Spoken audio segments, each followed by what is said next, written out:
Good evening. I call to order this legislative budget hearing, August 27th at 6 p.m. Please be seated. Can I have a roll call, please? Jay. Here. Kibler. Here. Langenheim. Here. Maxwell. Here. McGuire. Michaels. Here. Mitchell. Here. Petrie. Here. Quisenberry. Here. Richards. Rosales. Schrader. Schwartz. Here. Alex. Here. Bergson. Here. Carter. Here. Coert. Esri. Here. Harper. Here. Hartke. James. Here. Kurtz. Here, we have a quorum. I'd like a motion for approval of the agenda, please. So moved. Okay. James and Carter, first and second. Any changes, discussion on the agenda? All in favor? Aye. Opposed? Motion carries. Budget presentation by Ms. Busey with many of our elected officials in attendance for any questions that are necessary.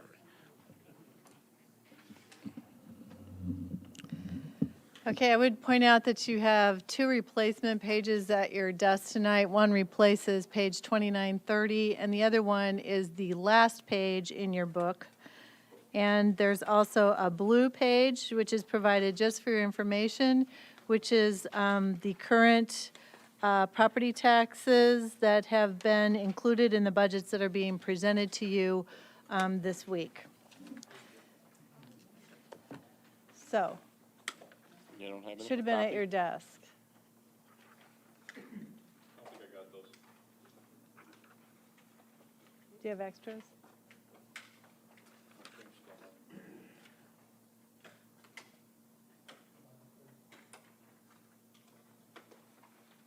He's got them. Okay. Nope?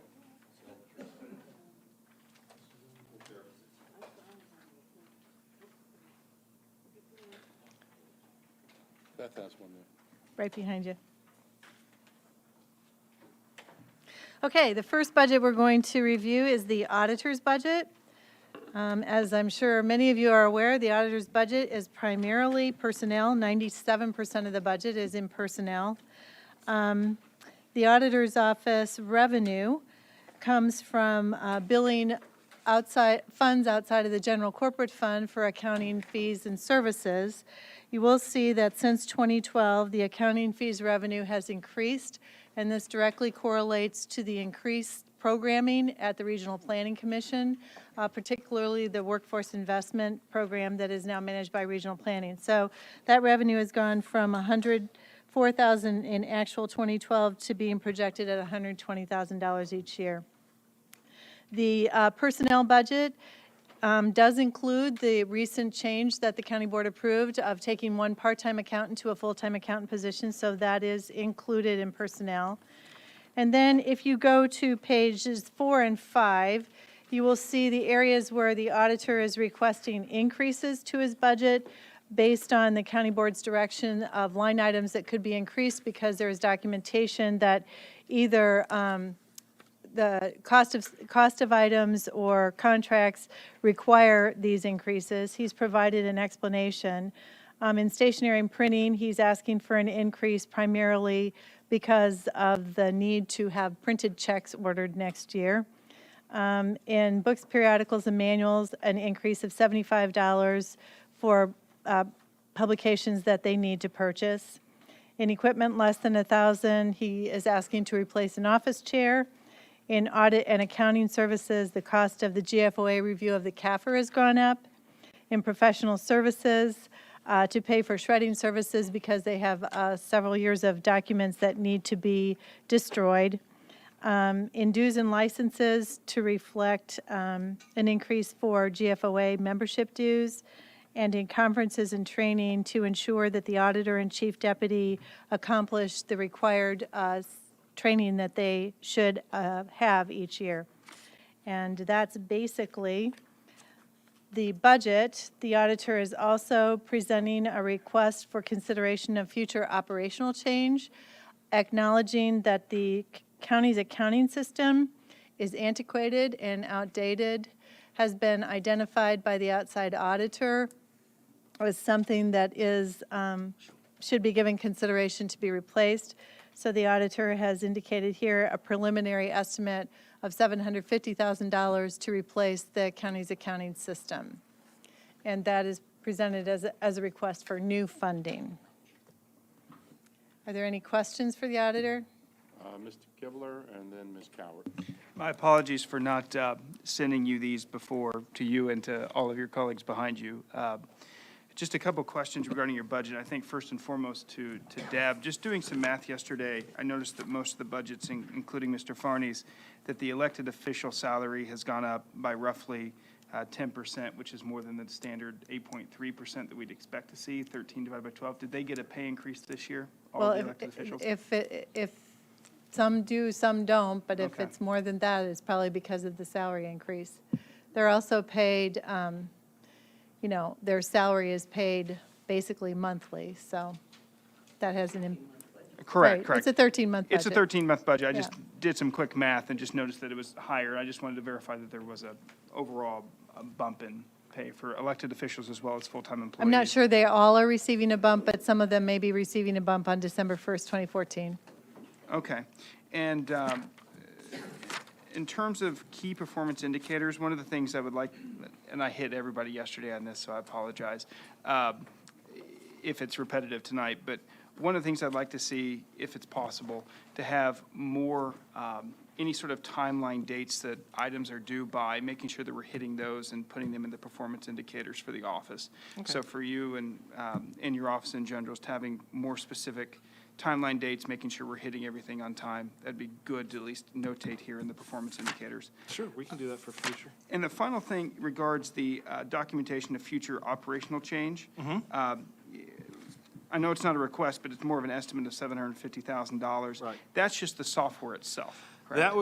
That was a number that I put out because this board needs to start talking about the accounting system, and the previous officials in the auditor's office did not want to talk about it. And so that's the open dialogue. We've talked at department head meetings about the fact that the accounting system is really antiquated. It's holding back officials in a lot of offices who have to do double and triple entry in order to get to something. You have to print out reams and reams of paper to get the one number you need. It's just an inefficient system. And so that number I came up with was from talking to officials in other counties who have had to do a total system replacement. Since then, when we turned in our budget documents, since then I've had a chance to talk with other software vendors, and I believe that we'll be able to come in with good estimates as we do a needs study and figure out exactly what we need. That will be much less than that. But I want this board to be very aware of the problems that Mrs. Busey faces, that Ms. Ramsey faces, in being able to do their jobs with the system that we currently have. Okay, so this, Ms. Coward? Okay, I see professional service went up almost 10%. Are we contracting that out, or are we doing that in-house? The professional services for the shredding, that is simply me calling up Shreds and Rantoul and saying, come and pick up a dumpster of paper. We don't have an industrial-sized shredder here in the county system that would be efficient to use. Mr. Rosales? I wanted to commend the work that your office does, and I know and I realize that every year you get an outstanding office performance award. I believe they did That's last. always the goal. So you've done this with the old system, so I'm thinking 750,000 when we're quabbling over pennies on issues on this board, to just pull $750,000 out of your hat with not even a cost estimate of what efficiency we would have using that amount of money to automate the system, I question the fact whether this is valid or not valid, or is it, feasible for us to even begin the dialogue on, especially when it is an award-winning office? Well, the awards have nothing to do with the system that is used. The awards are given for the preparation of the report, most of which is done using software other than the system, because the system doesn't allow you to do it. And I hate to correct you, we have not received that award the last 2 years. It was not submitted for an award. We hope to be able to submit it for an award this year. Really and truly, though, my whole goal was to open this for discussion. And the previous, especially the previous chief deputy, did not want to even discuss changing the system. I wouldn't blame her. She was here for 32 years and was very accustomed to what she was doing.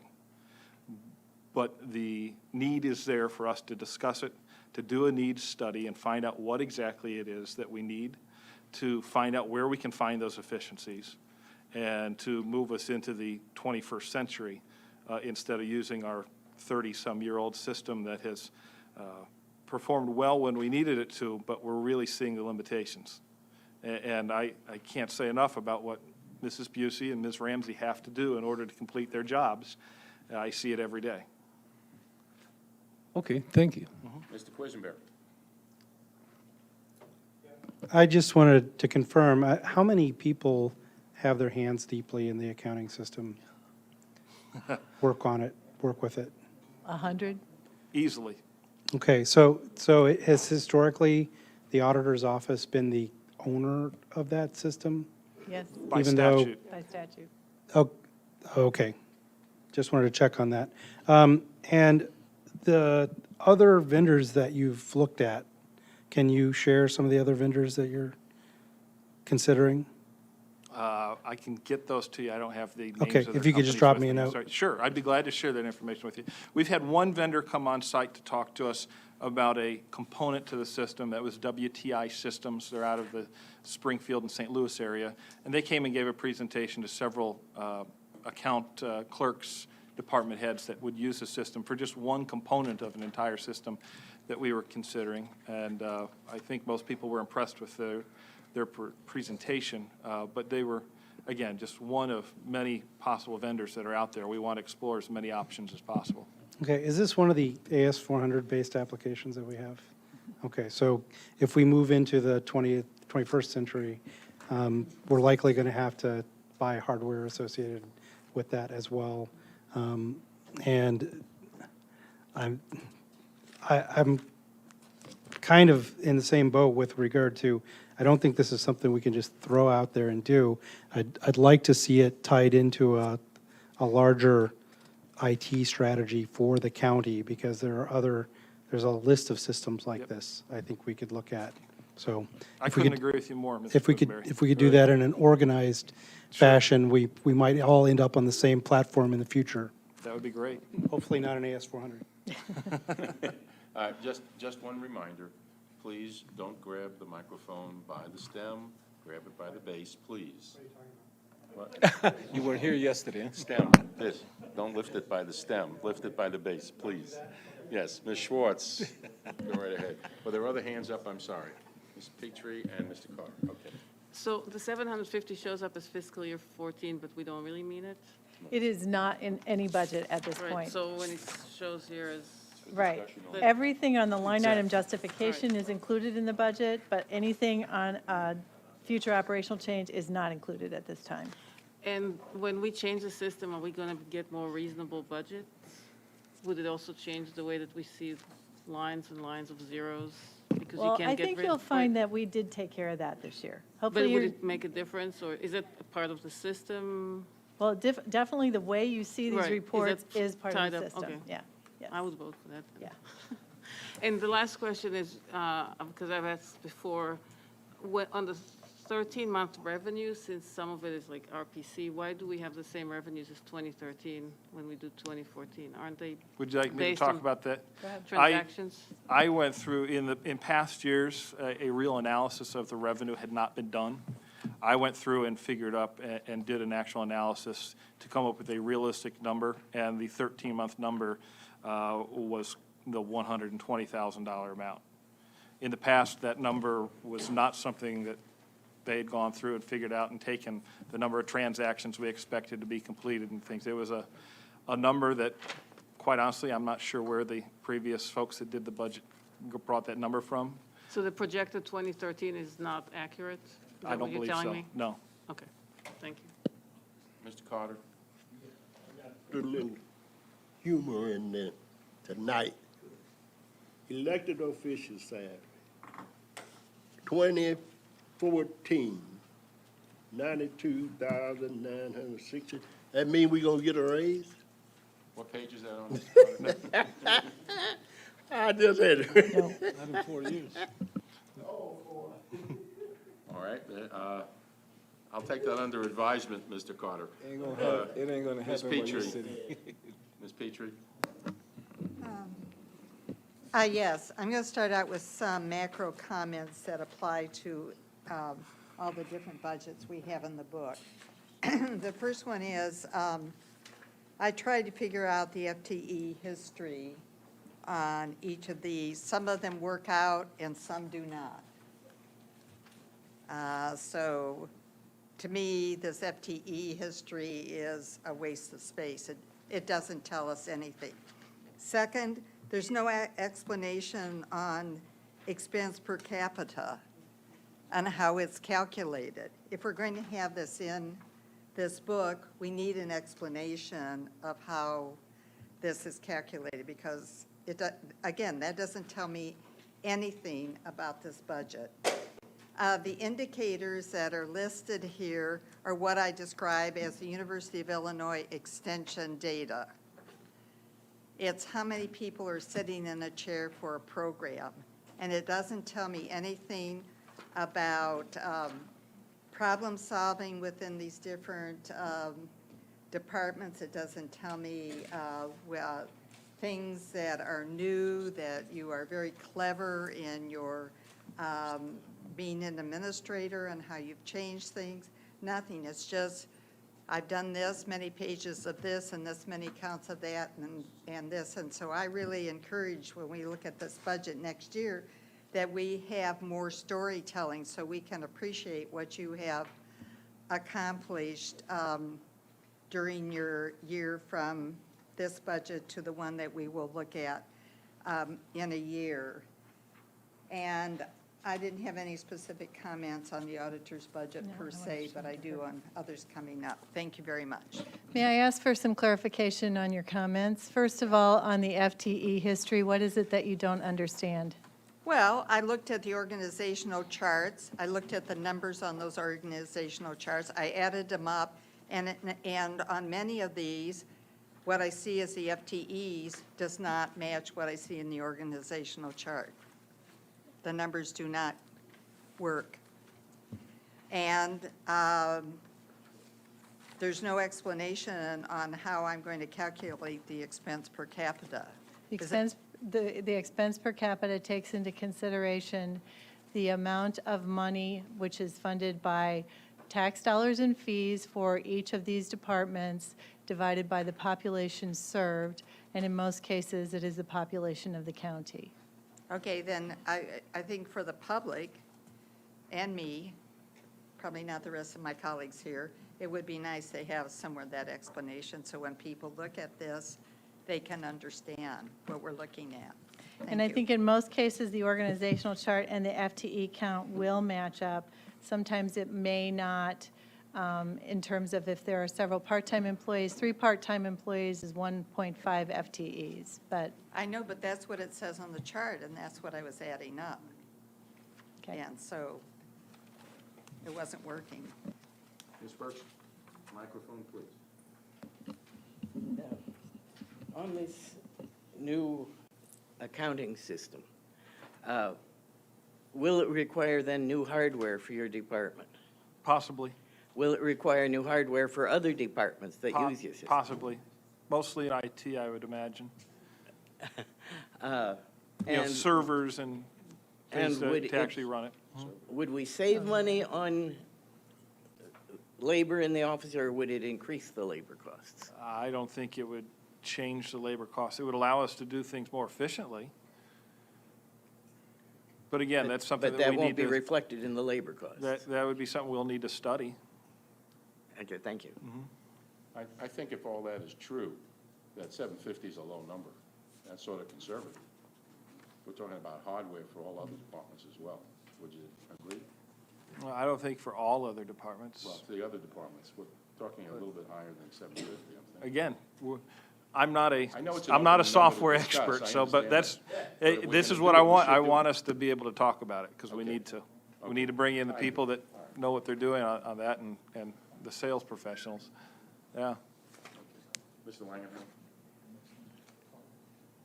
What would the consequences be of just not doing it?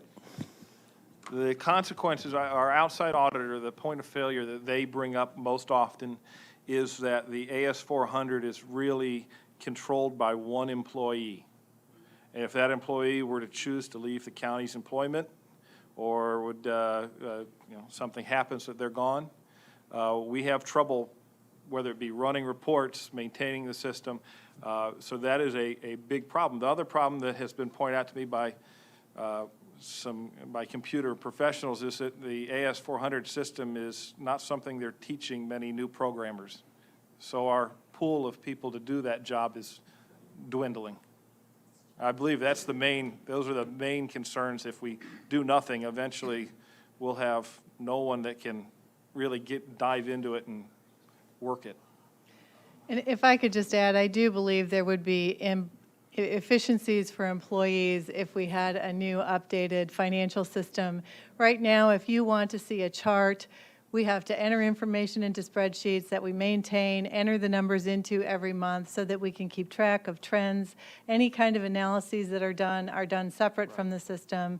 I'm sure that the people at the nursing home and RPC would all tell you that a system that is more consistent with today's, accounting standards and that is more flexible and has built-in reporting capabilities, which our system does not, is going to save a lot of staff members a lot of time in providing good financial analyses to you, to granting agencies, to whomever they report to. Mr. Rosales? In times of technology and budget crunch, as Illinois is in, I know that there's several years back, we were discussing the possibilities of eliminating the auditor's office. When we throw numbers such as $750,000 for software, and we have a recurring budget of over $350,000, well, $336,000 last year, and a projected budget of $399,000 for next year, would it be better for us to possibly take it out of the political hands of an elected office and put it in an independent, outside auditing office? Mr. Rosales, let's stay on track here. That's for another discussion. This is budget. I'm talking about budget. I'm talking about budget cuts. This is, it has to deal with, You're talking about a political. I'm talking about the discussion that would budget, remove how the we auditor, could, an elected official. how we I could would appreciate streamline if you our would just expenses. Stay on track for the budget this year. We can worry. The track is that you're asking me to review a $399,000 budget with a proposed $750,000 automation upgrade, and I have issues with that. I'm thinking, is there a better way? We're talking about basically privatizing the nursing home, which is so dear to many.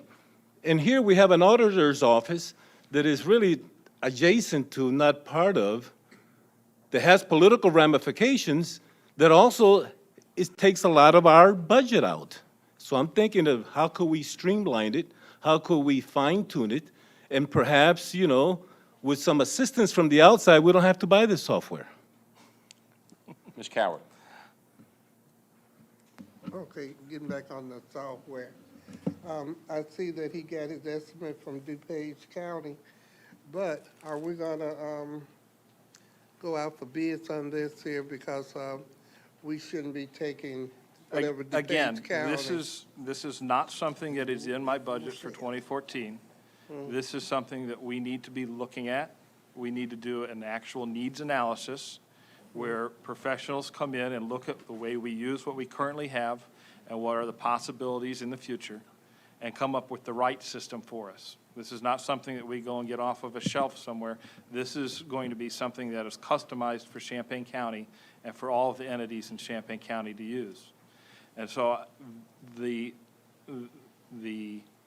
idea that we're talking about spending this next year, it's not going to happen next year. It just will not. But we need to be talking about it, and we need to be seeing what our actual needs are. Very similar to what we're doing with the jail right now. None of us in this room know exactly what needs to happen with the jail, so we brought in a professional to see what our needs are and to find out what the right solution is. And that's what we need to be looking at in the future for our accounting system. Okay, so you're gonna ask for needs analysis? Well, that'll be something that myself, the county administrator, the regional planning commission, since they are one of our largest users, will all be coming together to talk about and to discuss and see what we need to do. Absolutely. Okay, And we'll be bring back bringing something to the county board. board eventually.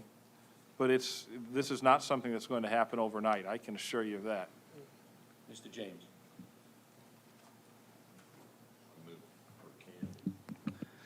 Well, I just want to say that we're looking at budgets, and as we all know, budgets aren't in stone. They can change if the economy changes.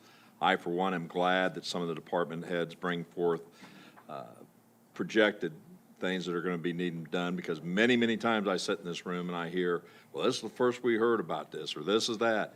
It's opening up discussion. It's a budget item for a future wish that may or may not come to be. And like Mr. Kurtz said earlier, that discussion can be held at a different time. Right now, we're looking at what's before us and what we have to approve for that department instead of going off on what ifs. So again, I appreciate that people are coming forward and telling us these are things we need to look at in the future, and I hope other departments continue to do so. So thank you. Any other questions for the auditor? Thank you. Mr. Farney. The next budget is the Board of Review. The Board of Review is an expenditure-only budget. There is no revenue, and they are presenting a budget to you that reflects 13 months, 2% county board-approved pay increases to go into effect December 1st, 2013, and a line item justification to increase their dues and licenses line item by $310 to reinstate the practice of the county paying for 50% of the Board of Review appraisal licenses annually. Any questions? Okay, the next budget is the county clerk's general corporate budget.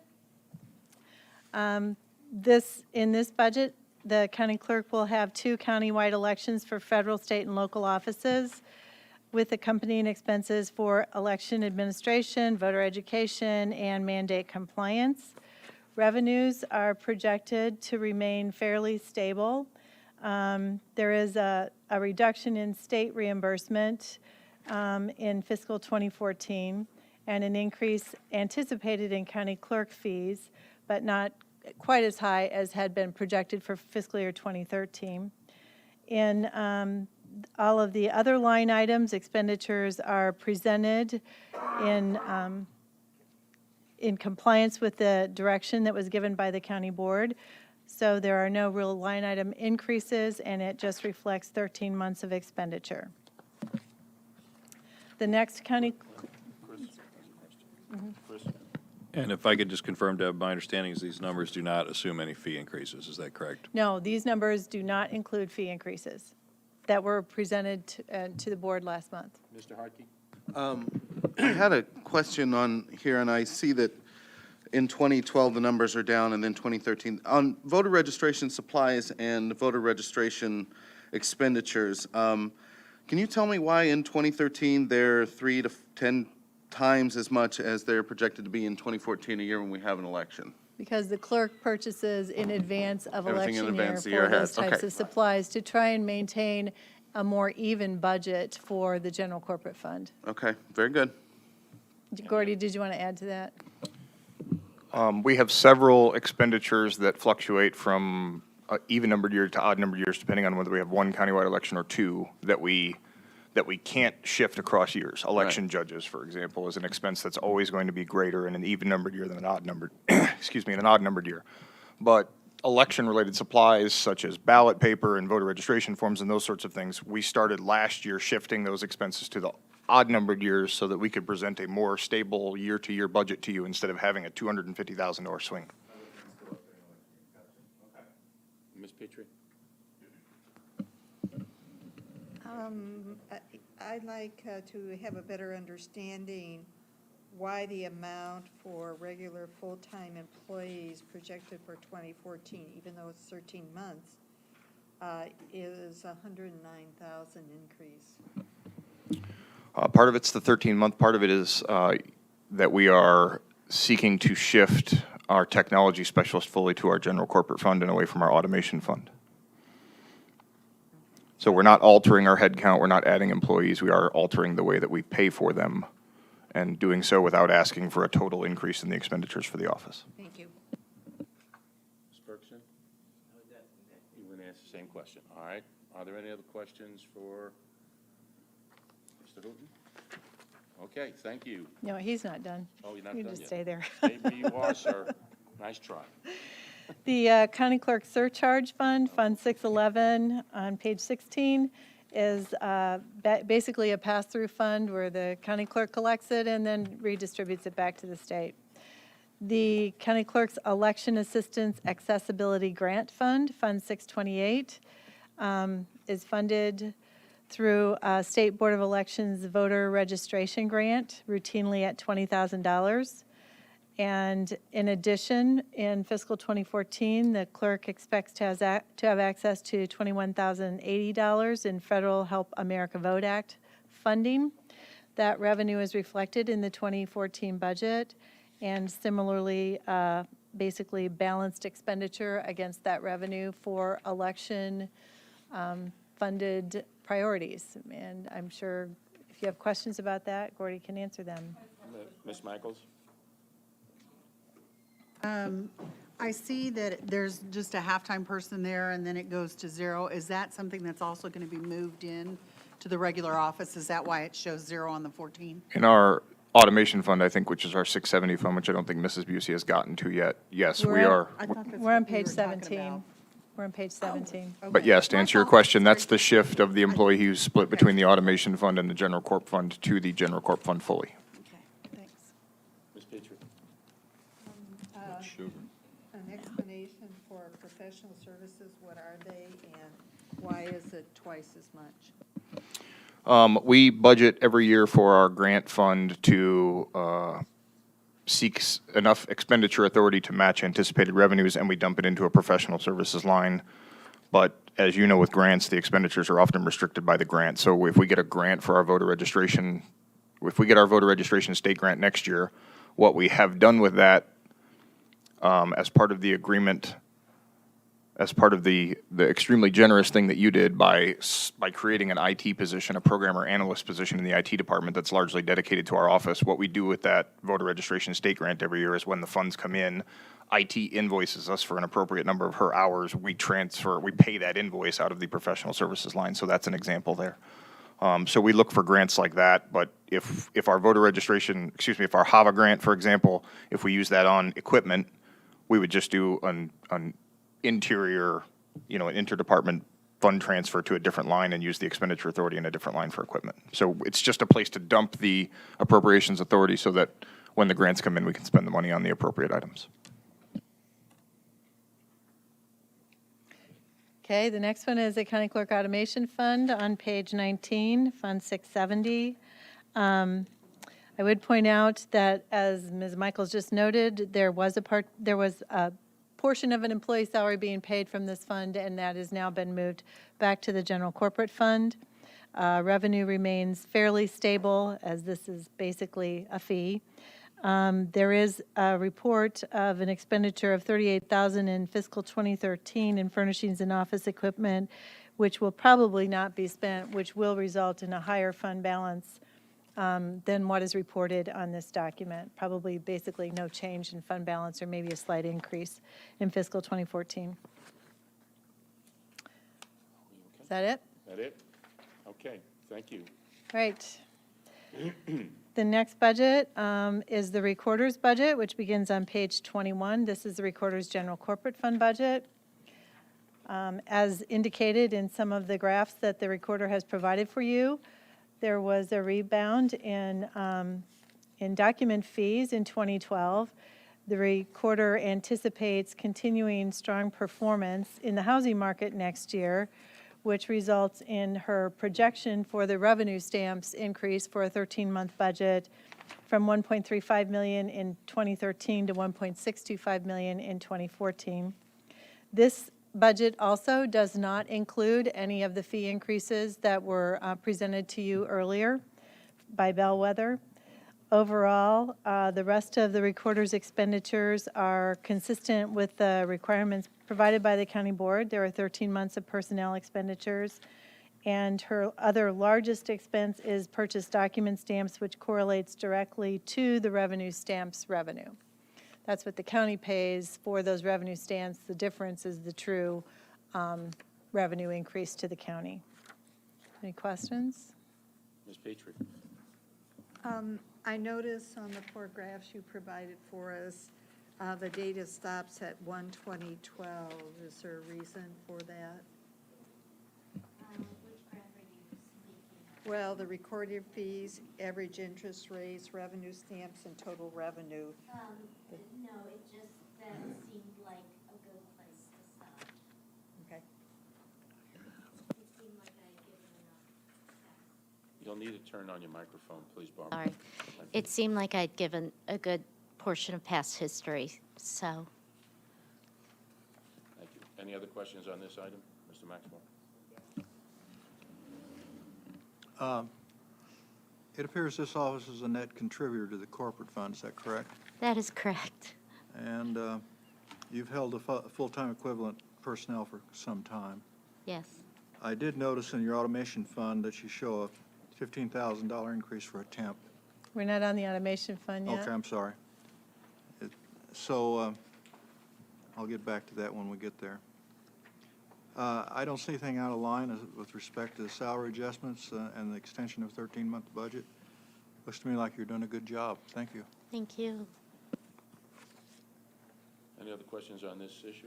All right, let's move on. The next budget is the Recorder's Automation Fund budget, where, again, her revenues are projected to be fairly flat, with the exception of acknowledgement of 13 months of revenue instead of 12. Her expenditures are what are required to maintain the technology for the Recorder's office, and she does continue to pay for one part-time person out of this budget. Any question? Just one question on the full-time employees.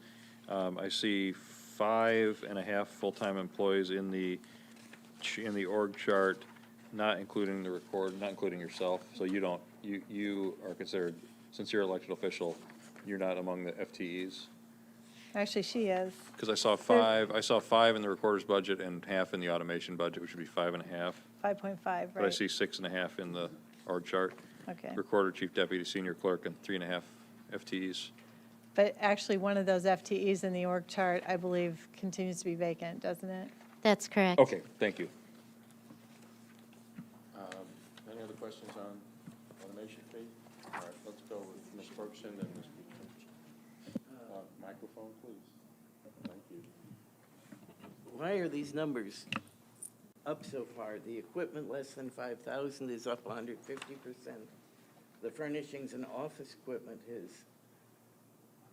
50 to 60 to 75,000 a year. Professional services has tripled. Why? Well, first of all, you need to understand that this is the automation fund. It's not a general court fund. It has nothing to do with the general court balance. This is the fund by which I pay all of my workings of my office. Almost none, except for the employees, almost nothing is paid out of my general court fund. It all comes out of this automation fund. And that includes the payment that I make to my software company. It includes any replacement technology that we have to replace. And it also includes a project that I've been putting off because I was helping fund the general corp. I put it off, and that is to back index and back image documents in the books so that they can all be computerized. And that's a huge, huge expense. Where do those things fit in these? Which one is professional services, which is equipment less than 5,000? Equipment less than 5,000 would be, this year I just replaced some terminals for the public terminals in our office. They were from, I believe, 2001, so they were in desperate need of being replaced. So most of that would come out of that line. The one that you were asking about, let me find it, I'm sorry. Professional services? Professional services, that's what I pay my software vendor from that line item. The auditor is very specific about what can be paid out of what line. So when I get a bulk fee from my software provider, it's broken down by the auditor's office into different categories, depending on if it's programming or if it's installation. Okay, and why has the professional services, why has that tripled? Because that's where I'm starting to use that to do my books, convert the microfilm and convert the old books into digital images. Those are new projects? then? Yes. Okay, and what about the furnishings and office equipment? What is that for 50 to 75,000 a year?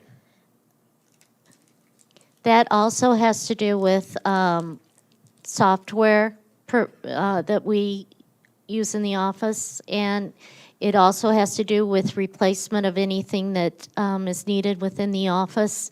And I've always put a high number on that specifically for in case anything major comes up, if there's a happens to be a tornado or a flood, or if a water pipe breaks, all that kind of thing. So it's kind of insurance. I'll leave it at that. Thank you. Ms. Petrie. Yes, this is just a clarification to make certain I understood Ms. Busey correctly. She said that you have always paid the temporary employee salary from this fund. Is that correct? I believe so. Then my question is, in 2012, 13, in the other column for 13, those are zeros, and then in 2014, it's $15,000. So I decided that since we are unable to, No, you're looking at temporary salaries and wages. The regular part-time line item has expenditure in it each year. I'm sorry, say that to me again, please. You're looking at temporary salaries and wages. Line item 51104, regular part-time employees, has expenditure in it each year. Okay. thank And that you. is for the That's what I part-time didn't position. understand. I appreciate that. Any other questions on Mr. Maxwell? And Ms. Schwartz? Well, I'll ask the question I started to ask earlier. okay. Under 51105, temporary salaries and wages, you show a $15,000 line item for 2014. Is that a one-time event, or will you be extending that on to 15, 16, 17? Once again, I would remind you that that's automation fund and not the general corp, so it doesn't come out of your bottom line. I've put that there because we cannot adequately, in our office with our staff that we have now, if there should be another explosion like we had in 2004 of documents, we'd have no way to process those documents in a timely fashion, that the way that we have come to perform that. So that position is there in case we need to hire extra help throughout the year. Thank you. Uh-huh. Ms. Schwartz? You mentioned that the fees are not changing. If they would be changing, they would go into this fund? No, well, of the fees that were presented to you, there's one that would go into this fund, but the majority of the recorder fees would go into the general corporate fund. Okay, so this fund does not represent the total cost of the recorder's office. No. Some of it is sitting in general corp. Right. Because I think, I mean, it's not a statement about this budget, but I think it's confusing because we're going to look at those fees, and at the same time, we look at this budget and we say, well, this is pretty much balanced. Why do we need to raise the fees? Where when we did this fee study, it sounded like we don't cover our cost.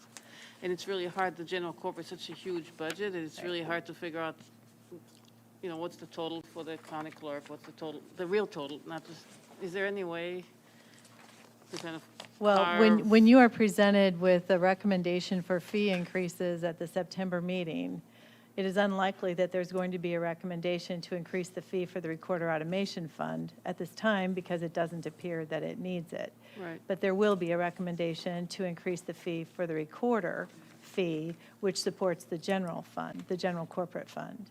And there is indication there that the cost of providing those services is greater than what we currently Right. charge.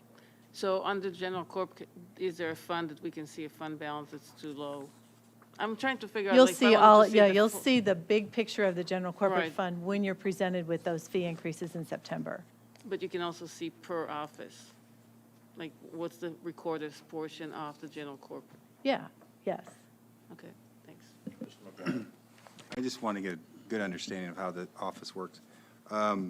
According to this, the Recorder's Automation Fund expenditures go from 225,000 to 232, and then it drops to 219. So your actual cost of operating the automation fund is lower. I mean, people are asking the questions about the cost.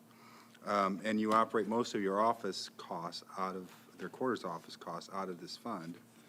And then, looking back at the recorder's financial records, it says that the revenue is $2.4 million, but the expenditures are $1.4 million. So your office actually gives the general fund almost $1 million. Is that correct? I That's mean, correct.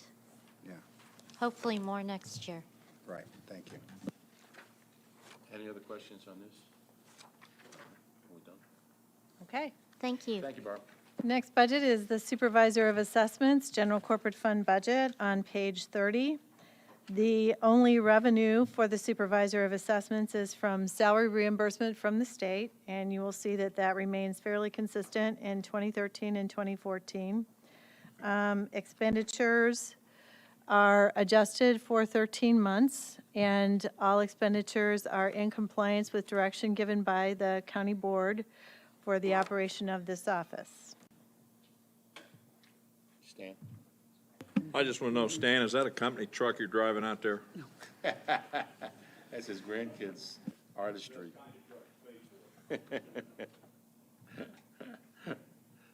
Any other questions on that? Okay. All right, the next budget is the county treasurer's general corporate budget on page 33. The treasurer has pointed out for you that the work volume for his office continues to increase. Number of tax sale items increases.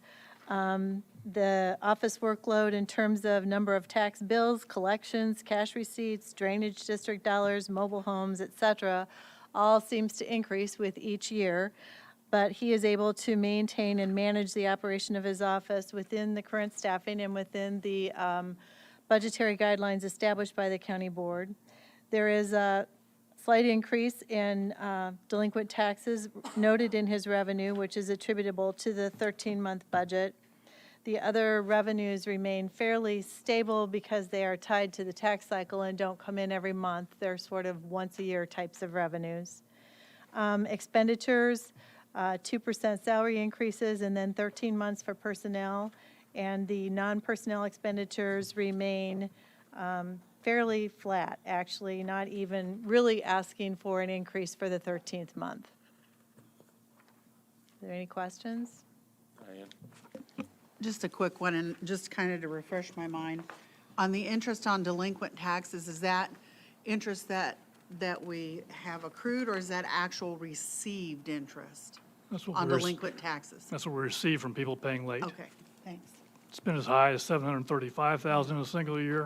Right. It regularly budgets around 650, and the 666 reflects the 13th month. Just want to make sure it was Yeah. real dollars. Yep, real dollars. The next treasurer budget is his working cash fund, Fund 610. This fund has not been used in the past 3 years. It's a rainy day fund with a fixed and limited amount of money. The fund has money available to supplement other borrowing sources, but as the treasurer states, not much to make an impact on its own. Basically, the fund balance is at $377,714. Any interest earned is paid back over to the general corporate fund each year so that that fund balance remains the same. Obviously, interest earnings aren't what they used to be. That's for sure. Any questions? The next budget for the treasurer is the tax sale automation fund budget on page 39.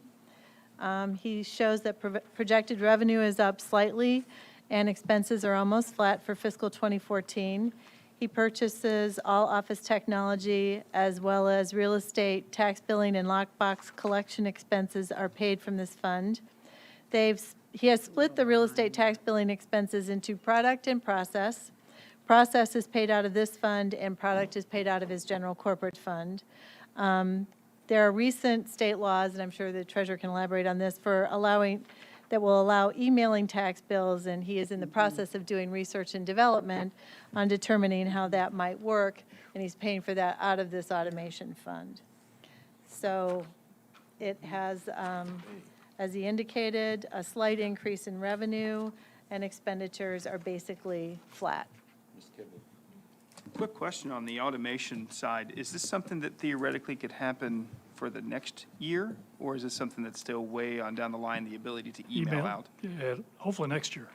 I've identified several areas of tax bills that I think we can use immediately. I've asked the IT department over about 6 or 7 months ago to start looking at it and start talking about it. There are vendors that offer this service, but I think we can do it because the first area of people would be people that get a tax bill that don't actually pay it. Your mortgage company, for example, where you pay in advance. We get about $2 or $3 million in advance payments every year. There's different categories of taxpayers that just get a tax bill for information purposes only. That'd be a perfect place to start. We also have people that pay in advance. And so that'd be another way because they're going to pay us through other means. Our problem with emailing tax bills is this. When you get a tax bill, we micro and code the entire tax bill. Kind of like the electronic or the magnetic line on your checks. When we bring that in, we swipe that through what our micro readers, and that's how we get them into our system. But if you email a tax bill, there is no micro involved. So it's a different way to try to get a tax bill into the system, and that's what we're working on. But I think there are plenty of areas and plenty of tax bills that could be emailed without the necessity of having to actually pay it with that document. And with that, what is the potential gain in future years that we could see by emailing as opposed to? Well, it'd physical be mailing? less mailing, obviously. I think that's the main one. I don't think this, when we talk about R&D or anything like, this is not an expense that you're going to be surprised at. It's going to be a very minimal expense. I wouldn't contract with any vendor to do it for any major expense. I think we can do it internally. I think, well, besides the green factor behind it, is there any other benefit? I think people I don't know expect why I it. thumbed at you and just- I think people Yeah. expect it. I think that's what we need to do. We need to reduce the number of tax bills we send out if we can, make it easier for people to get hold of their tax bills. They can not only look at the information online, but why can't you get your own tax bill online? Don't send mine. Now, this isn't anything new for me. I've been in the office 40 years. And I can guarantee you that I've been thinking about this for a long time, but the law didn't allow it. But there is a provision of the law that was introduced last year that says the taxpayer has to request it in writing. That kind of throws a wrench in things. And of course, you got to consider the fact that people's emails change. This is a one-time event. Things change during the year. There's a lot of things that don't fit well with emailing tax bills. That's why I'm looking at the things that do work well with emailing tax bills. I think I've got a handle on it. I think my experience allows me to determine whether things are going to work or not work, and I'm very excited about that. Chris? If you could remind me, my recollection is that last year or the year before, you did start working with a vendor that could consolidate tax bills being mailed to a single location. We did. So you're not, sending a stack of bills to the same location. So that's Yes. already, at some point, the benefit from things like email start to decline because we've already gotten a lot of that low-hanging fruit out of the system, I think. Right, we saved about $9,000 Yeah. doing that. Okay, thank you. Ms. Petrie? Have you projected how much you think you will save if you can move forward with this email? It would just be it'd be a factor of postage, paper, times however many people we can figure it out. Okay. So no, I haven't looked at it specific. I couldn't give you an estimate, but anything's better than zero.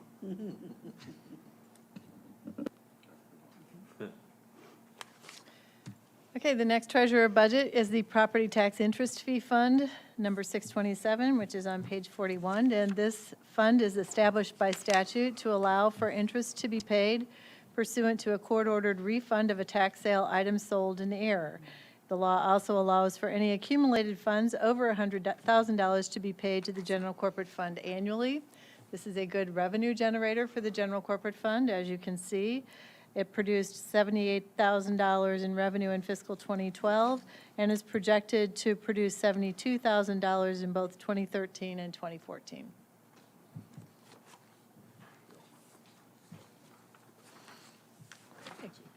Any other questions for the treasurer? Thank you, Dan. This is going to be the long night. The next budget is for planning and zoning, general corporate fund budget. Revenues for the planning and zoning department come from zoning use permits, zoning and subdivision fees, and these are projected to actually decline in fiscal 2014 for zoning use permits, as there is a decline in those applications. The zoning and subdivision fees is anticipated to increase. All of these revenues do reflect 13 months. From an expenditure perspective, the personnel is, as you know, directed by the county board. The zoning administrator has provided a line item justification change for legal notices and advertising, which appears on page 49. And basically, this is an increase in the number of zoning cases and costs that need to be publicized. Other than that, the rest of the expenditures are in line with the 13-month budget and no increases above where they were in fiscal 2012. Any questions? Mr. James, Stan? I guess, John, the thing that I would say is I know for years we've looked at this backlog of cases, and I understand there's a lot of things that come into play here, and I know we had geared up for the windmill deal, but I was in hopes that by this time that we could really start looking at that issue, and you had come up with a master plan, and I see that you have a summary in here. But to me, something's not right when we still have a high number. I know at one time it was 500 some or whatever it was years back, and a lot of these cases I am probably sure no longer deserve any look over other than just to call and make sure that they've been resolved one way or the other. But I would ask you to talk to your staff and maybe set aside some month where you guys start making some phone calls, and unless an emergency would come up or something else happen, and I know you're always busy, you know, writing reports and going to meetings and what have you, but I'd really like to see that number by, you know, in the next year, probably cut in half. I mean, that's just been carrying on, and I can't believe that, you know, any organization would allow a back. If I had that many backlogs, someone would be calling for my head. So is there a way that you can accomplish that goal in a routine manner and in a feasible manner without too much effort? We're always putting out effort. And the past few years, we've put out all the effort we can, and you saw how much the backlog declined. None. Something comes up every year. The wind farm affected us 2 years. We were without a planner 1 year. Plus, employees have events in their lives. They have parents that get sick and die. They have grandchildren that get terribly sick. The employee has the right to spend time with that grandchild. And so our office is so small that any disturbance just ripples throughout the whole office. An employee is gone helping her parents. Everybody else has to make up for that employee being gone because now somebody else has to answer the phone. Many times these ripples end up affecting enforcement, more so than anyone else. The enforcement officer is the most experienced person other than myself. Some would say she's even more experienced than I am. And it's really frustrating when that person has to pick up the duties when someone else is gone, but that people come to our office whether we're fully staffed or half-staffed.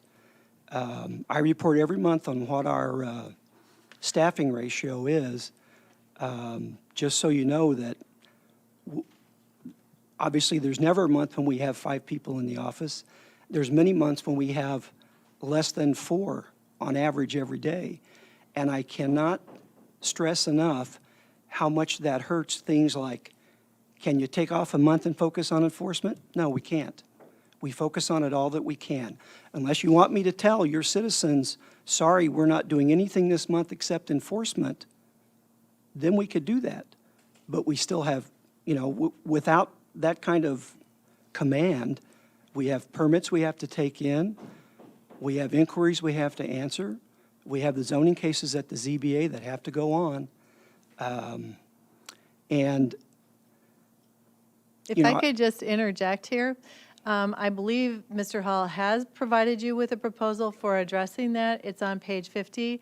It is a request for change, which is an addition. This is not included in the budget, but this is a request for staffing through interns, which would directly, in his explanation provided on 51, have a direct impact on some of the issues that you're talking about, because it does increase the staffing and allows interns to be dedicated to those initiatives, and wanted to expand on that a little bit, John. yeah, and in fact, I really sort of wish I had named that instead of interns to help with enforcement, interns to help just with the office in general, because that's what I envision these interns doing. If we would cross-train them in every part of our office, they would fill in when people are gone to the extent that an intern could fill in. I believe an intern could be of great help, and on days when everyone else is there, then they would be focusing on helping the enforcement officer make those calls, go out and do drive-bys to see if that condition still exists. And it's impossible to predict what that outcome would be. I cannot rule out that we couldn't get those decreased by half in 1 year with the interns I've requested.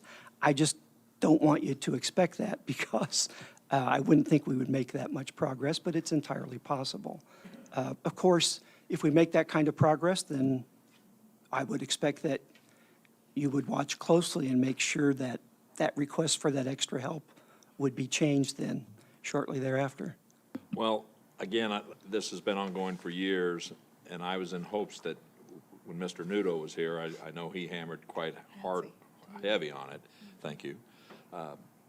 I always know that a lot of departments, no matter where I've worked, there's always fires to be fought, but sometimes someone's got to pick up that and just say, you know what, we got to focus on this. We got to get some of this down. And it just continues to grow, and then it's stagnant. And I realize all the other things that occur. That happens to all of us in life, whether we're raising kids, going to school, or whatever we do. But I'm just asking that you really look at it, and you've come up with a plan, and that's why I alluded to that. But I think it's time that we really pay some serious attention to it, because, like I said, I've been on this board almost 10 years, and this has been an ongoing issue. And in my mind, zoning department, when we're out in the rural areas or anywhere, and I've told you this before, and most people have a different concept, but we look at it as those are the folks that we're paying taxes in general for this type of service, much like we do the sheriff. We don't expect him to be hosting parades every month and letting crime go by the wayside. So I'm just saying, take a serious look at it. I think you are, and I'm in hopes that you get the backing that you need. Thank you. Ms. Petrie and Mr. Rosales. Thank you very much. I am delighted to see the request for 2 interns. I think I've made this request, a suggestion, for the past 2 years, so I'm glad to see it somewhere in the book.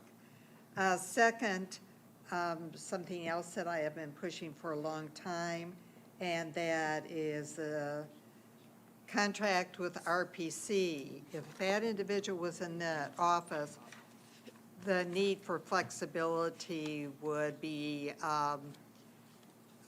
supported because there would be another professional planner there, and that would help under the circumstances that John has described. My third item, which I've been working on for this office this is the third round, is conferences and training. It's at $848. You can hardly do any planning conference or training for that amount of money as compared to what I see in the budgets where it's required by law. And just because it isn't required by law for planning and zoning, since John is not AICP, it doesn't mean we should not be figuring out how to help this department get a greater amount of money so that they can attend conferences and get outside the office to have a chance to network with other planners. And then my last comment is how much we pay the members of the ZBA. We pay them $100 per diem, and that is projected to be $13,500. That's almost twice as much as we get paid per diem, and I am wondering why it ever got set there. I don't expect that answer tonight, but wondering if it isn't time to revisit that per diem. Thank you. There was Mr. Rosales, and then there was Alex.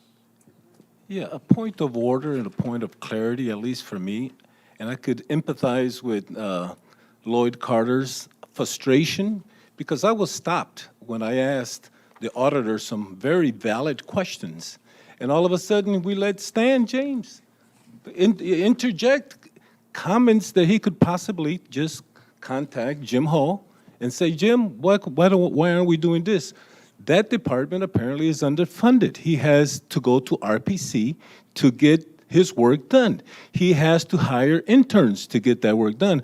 I just don't appreciate the chair stopping me when I'm asking pertinent questions. I don't appreciate the chair stopping Lloyd Carter from asking pertinent questions. If this is a county board meeting of, budgeting and finance, we should exhaust all possible questions that we could possibly ask of the audience or of the department heads.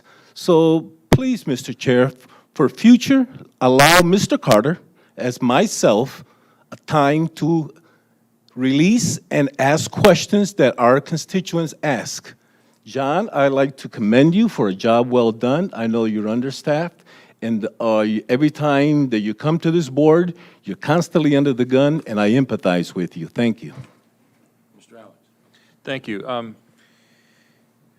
Little question on your intern math here. If we have 20 hours of intern staffing a week dedicated to enforcement, and we're talking about resolving 50 additional cases per year, that's 20 hours per case. That seems extremely conservative. I mean, my assumption is that a lot of these cases can probably be dealt with simply by somebody driving by somebody who has time driving by the property and confirming that, yes, the problem's been resolved, or the complaint seems to be without basis. So I'm wondering, I mean, to some extent, I assume that, I mean, as you work, in all cases, right, you do the easy things first. So I assume that a fair number of those 400 some odd cases are probably going to be dismissible pretty easily. I guess I'd argue that you'll probably see a lot more than 50 cases worth of backlog cleared in the first year. I mean, you may not see so many cleared in the third year, but I think that additional manpower would be would result in saving a lot more, clearing a lot more than 50 cases in the first year, my guess. Well, I have to say, we don't do the easiest ones first. We do the highest priority first. Those generally are not easy. But we have a list of priorities that the Environment and Land Use Committee approved. And so our priorities are set. If I could follow up, I'm wondering if it might be appropriate to maybe modify those priorities, modify which cases you're sending the interns out on versus which cases you're sending the professional staff out on.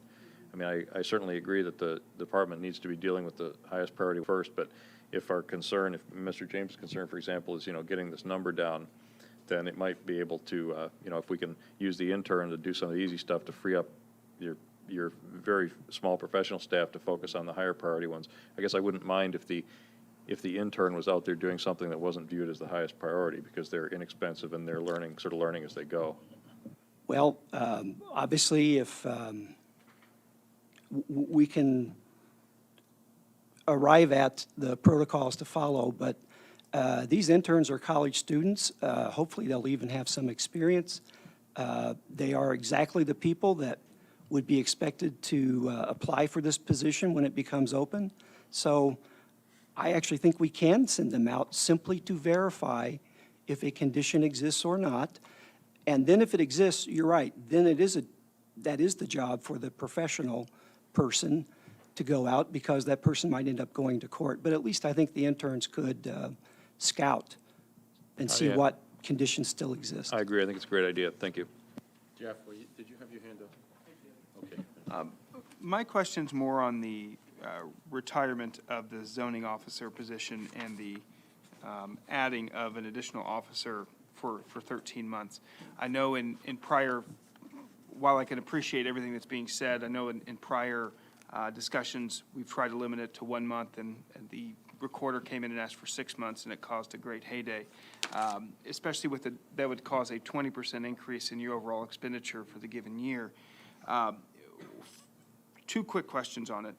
If it was approved, or if you did ask and it was approved, what level would the backlog actually be reduced? So can you talk about how much that would impact you for that given year? And secondly, would it actually cause you in future years, would we just be putting a Band-Aid on the problem and by not giving you one extra or 1/2 full-time position permanently, as opposed to just this 13-month trial? So if you can talk to both of those issues, I'd appreciate it. Well, obviously, it's impossible to know exactly what would happen. So what I've done is I'm convinced that our current employees are doing a good job. So if we have one more enforcement person, I would expect, I'm not going to predict that they're going to have any greater luck than the current enforcement officer. Of course, they might, but it's just impossible to predict.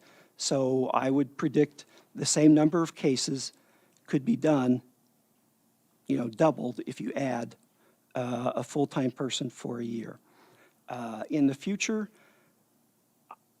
I actually believe that once the economy gets back to a more steady level, I think that we are short-staffed permanently by about at least 1/2 of a person.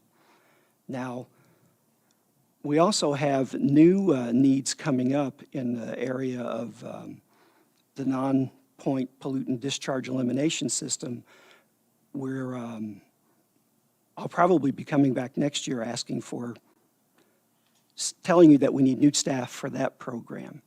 So I think we are understaffed by at least 1/2 full-time person. So even if we make the extraordinary decision to have 2 enforcement officers for 1 year, as soon as that current officer retires, yes, I think we're still going to be low on staffing in the future, not to the same level.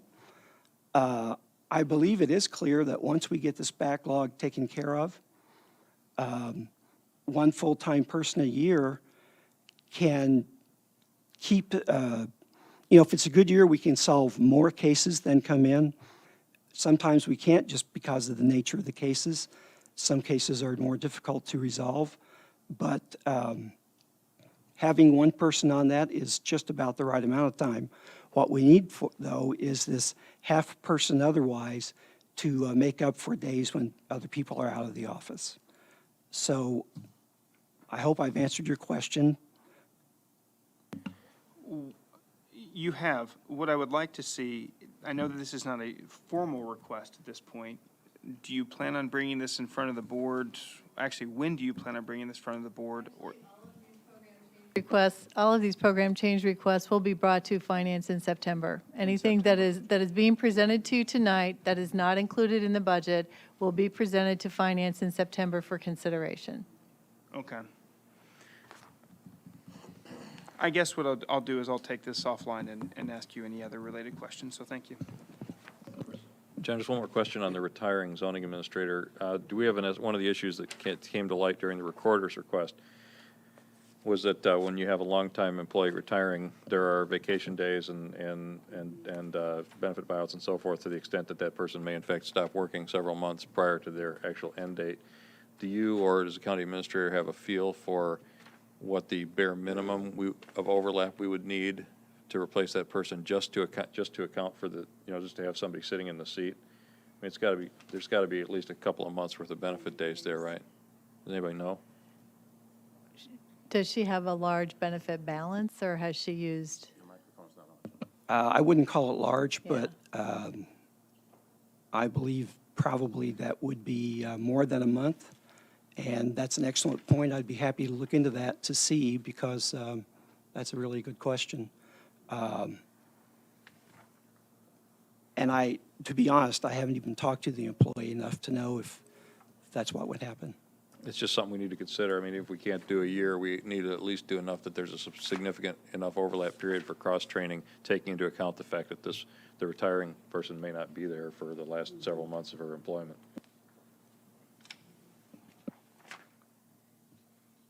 Any other questions? Okay. Thanks, Move John. on. Thank you, John. The next budget is the Veterans Assistance Commission Program budget, which is a general corporate fund budget on page 55. As I'm sure all of you are aware, this is the first year for the Champaign County Veterans Assistance Commission Program. There is no revenue associated with this budget. The expenditure is to serve the veteran population in Champaign County, which happens to be the 13th largest veteran population in the state. The VAC has decidedly proven that it is working closely with other organizations who serve veterans throughout Champaign County to ensure that we do not duplicate services with the programming that we provide through this budget. The budget for fiscal 2014 is for 13 months, but anticipates still that the $80,000 will be adequate for funding veterans' needs, and has the personnel increase for 13 months as reflected. Brad, I just want to say that I think this is one of our better programs. I'm glad we finally got to being one of the last in the state to put this program together, and I want to congratulate you as a veteran and the work that you've been doing with our veterans here and helping them find housing and helping them find jobs and keeping them from, well, homelessness. I think you've done a superb job, not that any other elected official hasn't. This is our first year, so it was sort of an experiment to see how this would work out, and I just want to tell you thank you. You've done a yeoman's job with our veterans here in Champaign County. Well, thank everybody for giving me the opportunity to do this, so it's been working out really well so far. Mr. James? I just want to echo what Mr. Kurtz said, and as you know, I grilled the Veterans Commission pretty hard when you were before us because of all the concerns, but coming from a military town, I know that I've sent several people your way because I get stopped off and on, and I always point them in this direction, and they've been very thankful that this is here now and it's in a central location and that, so I can't echo enough that this is a great program. I still don't like some of the overlap with all the things that go on in our country, but this is a good effort and a good program, so thank you. Thank you. Mr. Maxwell? Thank you. A question and a comment. The $80,000 that's budgeted for veteran services, can you tell us generally what kind of services those might be? That $80,000 is helps with rent, utilities. I do have a few food stamps, not food stamps, but vouchers to county market, and it also helps out with mortgages, and that's what we have so far on our agenda. The comment I'd like to make is that we as a county often have employment opportunities, and would like to see veterans be given a real chance at some of those jobs, and wondered if you're actively involved in that type of activity at your place. I can actually tell you one of the customers I have just got a job as a bus driver with Head Start like 2 weeks ago. and he stopped in to thank me for helping him out during that rough time, and now he's actually employed with Head Start, so. I'm glad to hear that.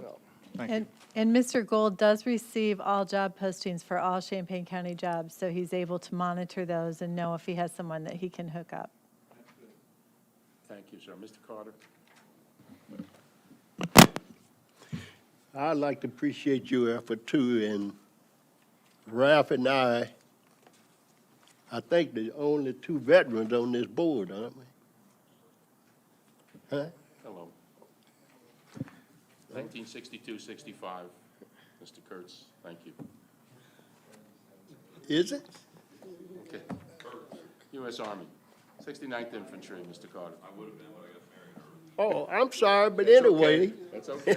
I know I'm much younger than you two guys, so you might have forgotten, I was around then. Well, when we was having committee meetings, didn't nobody say anything but Ralph and myself. So I'm sorry, but anyway, I appreciate the effort you putting in there. And I was sorry that I didn't even know you was in the building until I read you. I think you was in the, one of the books that came out with all the departments in there. Okay. Yeah, and I was reading about, and that's reading, I knew that you was in Brooklyn building. So we don't communicate around here too good. That's one thing that I don't appreciate. Thank you. Mr. Kipler, you had a question? Yeah, just a quick question. On the indicators that you had, you're just adding up the numbers, is it really are they 1,200 distinct veterans that are targeting for assistance this year? If that's so, that's amazing. Or are they a mixture of, so would you count the same individual, one for funds, one for walk-in, and one for telephone? It's just one individual or three individuals in these metrics? It's, what if they come in for just walk in, that's that, if they call, that's a different thing. Okay. It's matter of fact, the month of July, the phone calls, since this program's getting out, my average phone calls per month was around 82. I had 178 incoming phone calls for the month of July alone. Okay. So. Great, because my next question was going to be in terms of marketing and making sure that people know that this program Well, the exists. Salvation Army's done a real good job of marketing for me. So they've got my phone number, and I'm just joking, but they have done a very good job of marketing. And I've gone around to all the veteran organizations and spoke in the last 7 months. So all the veterans organizations know about it too. Wonderful, thank you. Ms. Burks, Ashford? Microphone. How many women veterans have come in? I probably helped 10%, 12%, and that's not bad considering it's about 17% in the military. So. Any other questions? Mr. Rosales? Well, I wanted to thank you for the great job that you're doing, as well as I wanted to make a little brief announcement indicating that Nick Osborne, our Assistant Dean to Veterans Affairs at the University of Illinois, has won certain in the last 2 years, the University Friendly for Veterans environment on campus. And he is best known for his work with veterans, and we encourage veterans to also continue their education at the University of Illinois, as well as now this new center for wounded veterans that's going to be open in, I guess, in about a year and a half. They're in the process of finishing up raising the funds to do that. So I would encourage you to work very closely with. I'm in contact with Dr. Osborne. Matter of fact, I emailed him today, and I'm also in contact with Chris Taylor at Parkland at Parkland College. Okay. They both have outstanding student veterans organizations. It's a great benefit. Yes, it is. That's it. Thank you, Brad. All right, thanks. The next group of budgets are those of the circuit clerk. The first one on page 58 is the circuit clerk's general corporate budget. This is the budget through which most of her general personnel and operation is funded. As she's noted in her highlights, there is legislation affecting this office at a rapid pace. Unfortunately, most of the legislation which causes increases in revenue, those revenue increases go to the state. And at the same time, we are seeing a decline almost, or definitely stagnant revenues in terms of traffic cases and civil filings. which if you look on page 59 and see the revenue, you will see that her projection, one of the largest revenues, circuit clerk fees, for the 13-month budget goes up, but not significantly over where we had originally thought fiscal 2013 would be. It's actually going to be less than originally budgeted. You'll also see on the revenue there that there was previously a transfer from the circuit clerk's operation fund into general corporate, and that will discontinue in 2014, and we will talk about that in a minute, but it's basically because Ms. Blakeman has moved a staff position to that operation fund, which is a better way of documenting the operation of her office. Personnel budget is in compliance with her staffing budget and salary increases pursuant to County Board Authority and the AFSCME contract. And the rest of the expenditure lines are basically based on fiscal 2012 spending levels, but adjusted for 2013 where that is necessary. And it wasn't necessary in every line item classification, but where it is, that was done. Are there any questions about the general corporate fund budget? Mr. Kibble. Yeah, one quick thing just jumped out at me. The 2013 projected elected official salary, did we not pay you? Sorry if we didn't. It was only for half the year because I was elected halfway through the fiscal year, or partway through the, it's. No, it's wrong. It should be Oh, the it's full wrong, amount. okay. Well, yeah. Well, I was going to give you another check, but okay, if we're wrong. It's No, I'm she will be Thank paid her you. full salary this year.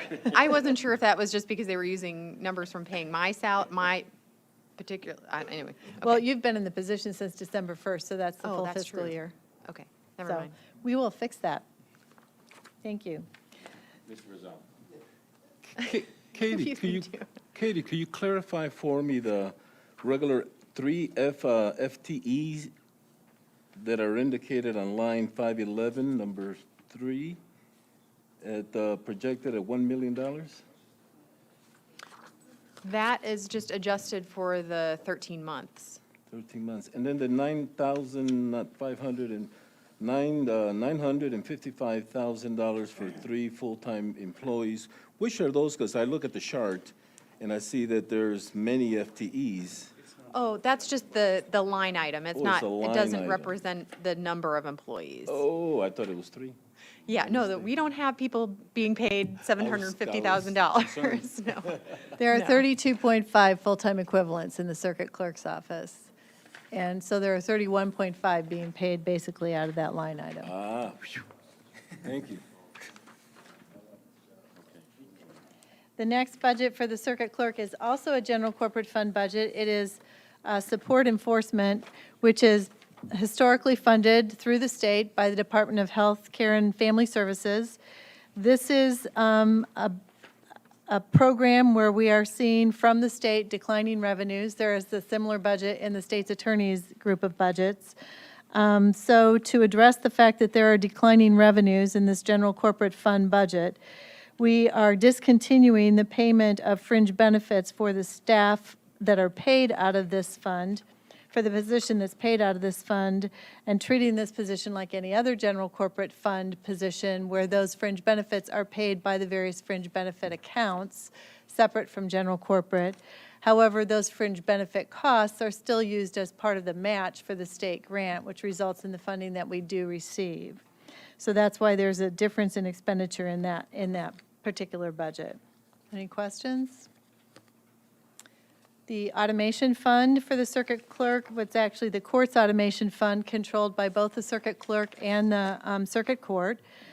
It includes, in the budget highlights, all of the expenditures that are made from this fund, which is basically technology and software for the circuit clerk and circuit court offices, including paying for the software systems and paying for the court's justice technology coordinator, which is an IT position. The expenses continue to increase, and this is a flat revenue budget because it's based on a fee, and the fee doesn't stays the same, and the number of filings don't change that drastically from year to year, so that the actual revenue is right at about $247,000. And the anticipated expense in fiscal year 2014, which is, again, a 13-month, well, the revenue for 13 months is 275. The anticipated expense, just to maintain, continuing to provide all the services that this fund has covered, is $324,509. This fund does go negative at the end of fiscal 2013 and even more negative at the end of fiscal 2014, which is why the circuit clerk has brought to you a recommendation for a fee increase, which again, you will be considering at the September Finance Cow. That fee increase is not, however, included in this budget as it is presented to you this evening. Are there any questions? Diane. Sorry, on the bottom of page 66, I know you have an explanation down here for the fund balance being in the negative and trying to get it back out. Do you see kind of when that gets back out, or is these purchases that were made and we didn't quite have enough funds to cover the purchase until the rest of the money comes in? So do you mean for Yeah. this fiscal year? It says emergency equipment replacement, unforeseen emergency equipment replacement, which I can understand that you had to, bottom of page 66. When, That's the goal, Diane. That's speaking to the goal of $150,000 so that it's available for emergency equipment. right, but we're in the hole right now. So Right. my question was, when is that going to come back out of the hole, basically? And was that just a one-time thing, or was that something that maybe you're Well, going to have to replace The again? and replacement of the pull it back up AS400 again? happens every 7 years. Okay. And so we need to have a healthy fund balance in order to replace that AS400 as required every 7 years. So I do anticipate that we would need to find a way to pay for that in future years. And this is a budget that I inherited, and Sure. the expenses are expenses that were previously I made. guess I always so. hate to see a reserve that far in the hole, as you do Well, too, I'm sure. As Yeah. I certainly do, and that is why I have asked the board to consider an increase in this fee.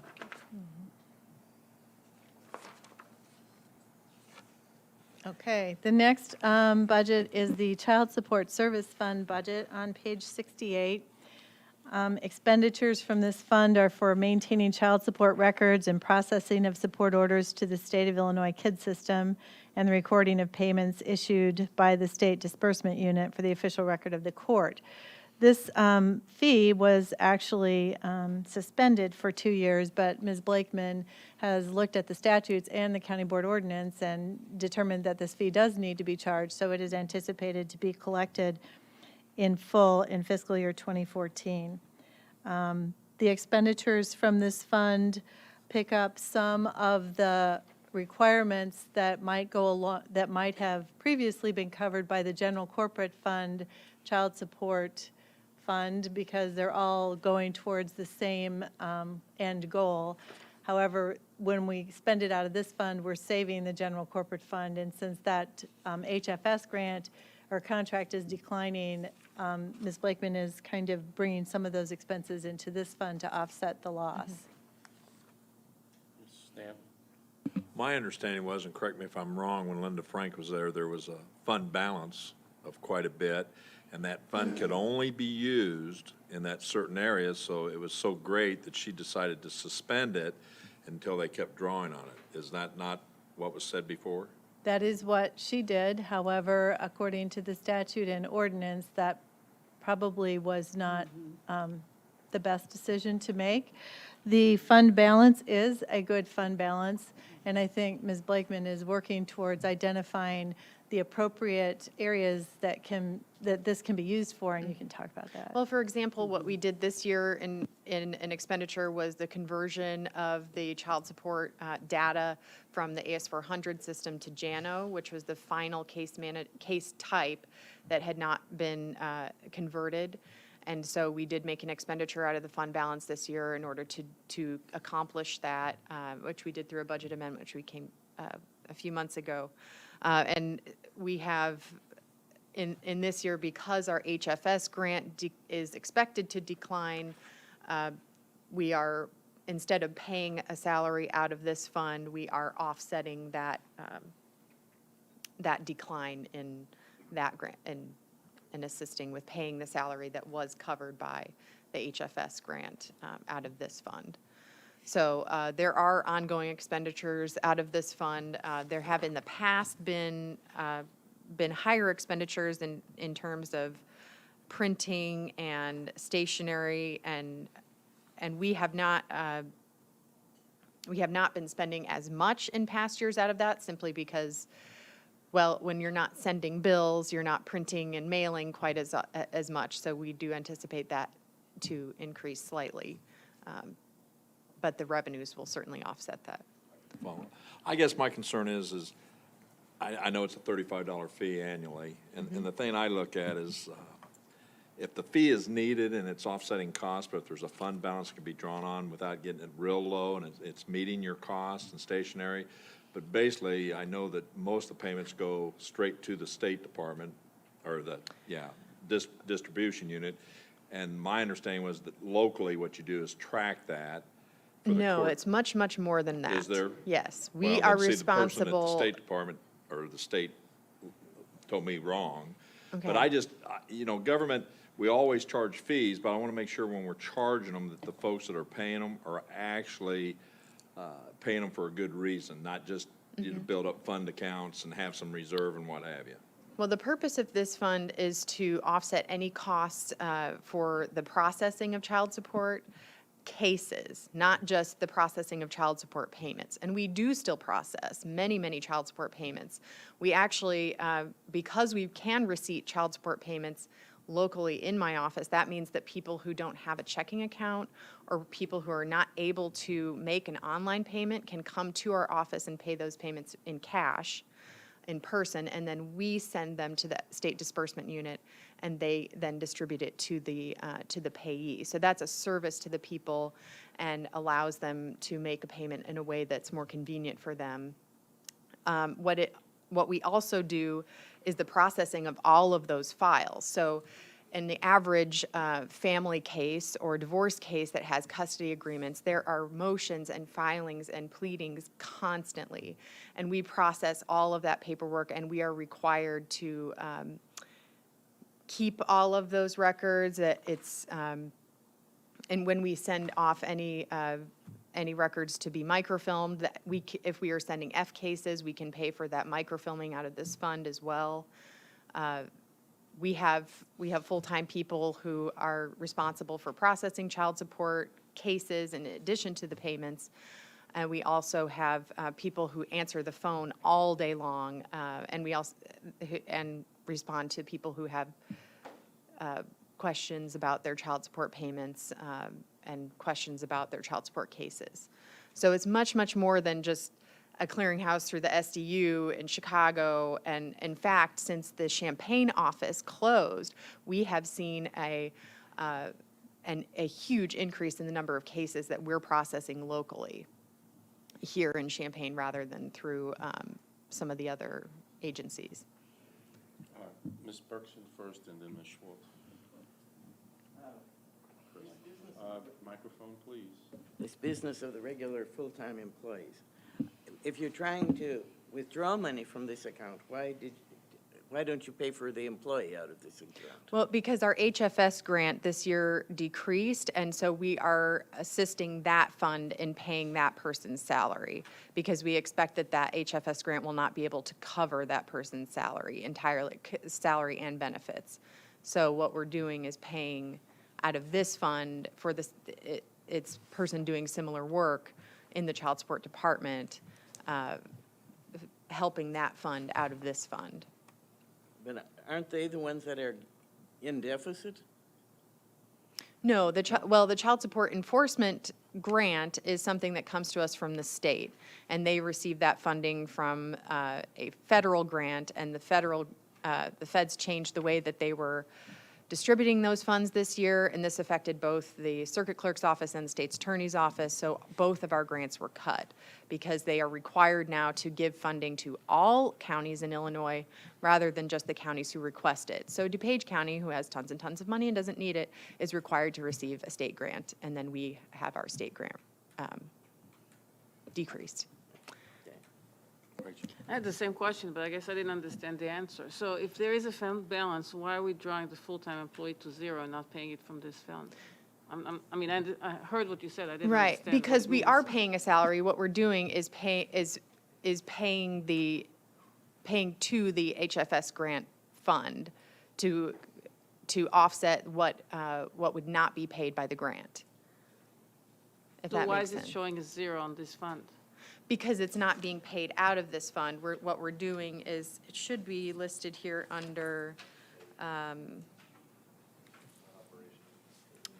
payments to other funds. Yeah, and Katie, that isn't here. Okay. So I think It's- maybe that line item didn't get entered, maybe? It must, yeah, because I'm not seeing it here either, but it is, so that, I can see why that would be confusing. So yes, we are paying out of this fund to the HFS grant fund to offset what is not being paid by that grant. Which will mean that there will be an increase in revenue in the general corp fund that you looked at a few minutes ago and an expenditure in this fund. So we Yeah. will take care of that. Yes.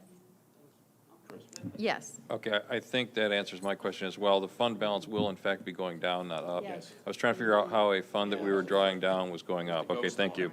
Yes, I guess that didn't populate the way, I know we entered it, but we were having issues with it populating, so, okay. We will fix that. I'm sorry if I can jump in. Can you give just an approximate guess for the extent to which that fund will be in deficit after you do that transfer?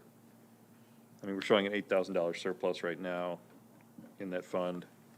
I mean, are we talking I think $50,000 in the I hole, think- $100,000 in the hole? Katie, didn't we talk about this fund, because you have many staff positions who spend part of their time on child support initiatives. So it isn't necessary, and those staff are paid for out of your regular general corporate fund budget, Yes. right?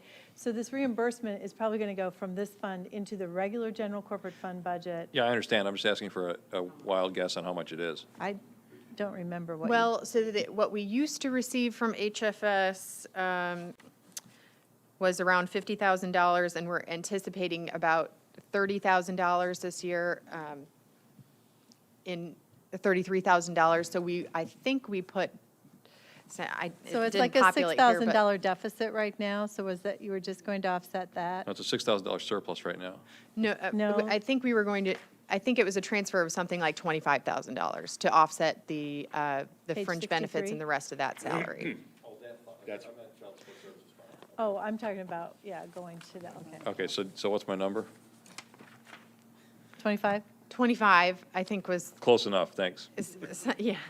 And also, I just want to make sure and clarify, the research that I did on this particular fee, there is a statute that relates to this fee, but there's also a county board ordinance that requires us to charge this fee. And the fee is authorized by the state, but required by the county board ordinance, and that had not been suspended prior to the suspension of collection of the fee. So that was what I discovered this year and felt that it was not appropriate for me to not collect the fee if it was required. So that was where I made that decision. All right, the next, did you have a question? Mr. Carter, do you have a question? On child support. I'm seeing, do we keep delinquent balances on that? Is everybody paid up? On the fees? Yeah. No, they are not. And in past years, our office was not particularly aggressive about seeking the payment of those fees. What we have decided to do is just resume the collection of the fees and see how that goes. But we certainly will not just send a nice letter once a year asking for payment of those fees. But do we still try to catch them, or they let off the hook? What's the? Well, for people who are not paying child support, there's a support enforcement division of the state's attorney's office, and that is what they work on. So they prosecute people for non-payment of child support, and that's what they do. What this is people who have not paid the child support service fee, which is required. And it is required in the order that they receive from the judge. So it's also a judge's order, and so we do have the Okay, requirement to charge that fee. thank you. Ms. Petrie. Since you have explained to us that there was an ordinance saying that this fee ought to have been charged, are you retroactively going back and getting the fee over X number of years? Well, we have decided that because a letter was sent to those individual that said that they were suspending the collection of that fee, that we cannot do that. So we are charging for previous years, say if people didn't pay in 2005 or 2006, but we are not charging for 2011 and 2012. Okay, the next circuit clerk budget is the Operation and Administrative Fund, which is Fund 630 on page 71. This fund is basically to provide the circuit clerk with revenues to pay for her general operations. The fund revenue is, this is a fairly new fund. I believe it was first full year was probably 2011. Anticipated 12-month revenue is 155, and in 2014 projected at 189,583. This is the fund where previously the previous circuit clerk had agreed to transfer $60,000 a year to the general corporate fund to offset the cost of personnel for the circuit clerk's operation in the general corporate fund. Ms. Blakeman, we are not going to continue that transfer, which would show up on page 72, and instead, Ms. Blakeman has moved one of her finance positions to this fund and all the commensurate fringe benefit costs for a total of $78,157. Additionally, she will pay for the $50,000 file folders that are required for the operation of the clerk's office until they get to be totally automated at least. Someday, yeah. And just general $10,000 for furnishings and office equipment. So this fund has a fund balance of about $190,000 at the end of fiscal year 2014. And again, I think we're still fine-tuning exactly, because this is a newer fund, exactly how this will move forward. But certainly, Ms. Blakeman has put more strategy into how this fund will be used in the future with how she's prepared it. And this is a new fund, but it is, as I read the statute, it's actually supposed to be spent on things related to the collection and disbursement of fees ordered by the state. And so in my thought process, it really made the most sense for us to be paying a finance salary out of this fund. So the person whose job it is to set up the collection and disbursement of those fees, I thought would be the most appropriate use of this fund. Any questions? Okay, next is the Circuit Clerk e-ticketing fund, which also is a new fund, was established January 1st, 2011. And I will just let Katie explain how this fund is evolving in terms of operations. This fund is a relatively new fund, and it is, the revenue comes from a fee that is charged in certain, in traffic, some misdemeanor ordinance violation, and other citations. But what it is intended to be used for is the purchase or creation of an e-citation program, which was authorized only last year by the Illinois Supreme Court.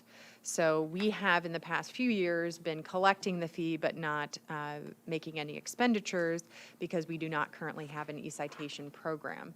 But what that has been enabled us to do is to build a little bit of a fund balance that we can use to purchase equipment when we get to the point where we are ready to launch an e-citation program. And that equipment would include things like the printers or laptops that are required in the officers' vehicles that they would use to create the e-citations. And part of this fee, it's a $5 fee, and in some counties, $2 goes to the agency and $3 goes to the circuit clerk. Our county made an agreement with the area agencies that the entire fee would go to the circuit clerk's office so that we could build this fund balance with the hope that we would be able to have a system that would go countywide all at the same time. So rather than having one police department doing e-citations and another department doing paper tickets, that really wouldn't have a measurable impact on our office because we would still be required to process the paper tickets. They thankfully decided to do it this way. So we do expect that we will be able to launch an e-citation program in the next fiscal year. With the approval of ADR in the next few weeks, which is a prerequisite for that. We have been working very closely with a vendor who has an option for us that we're very strongly considering, but we are talking to other vendors as well. And I've been talking with other circuit clerks who have projects that are already have been approved, and so we do anticipate spending that fund balance next year to purchase the equipment.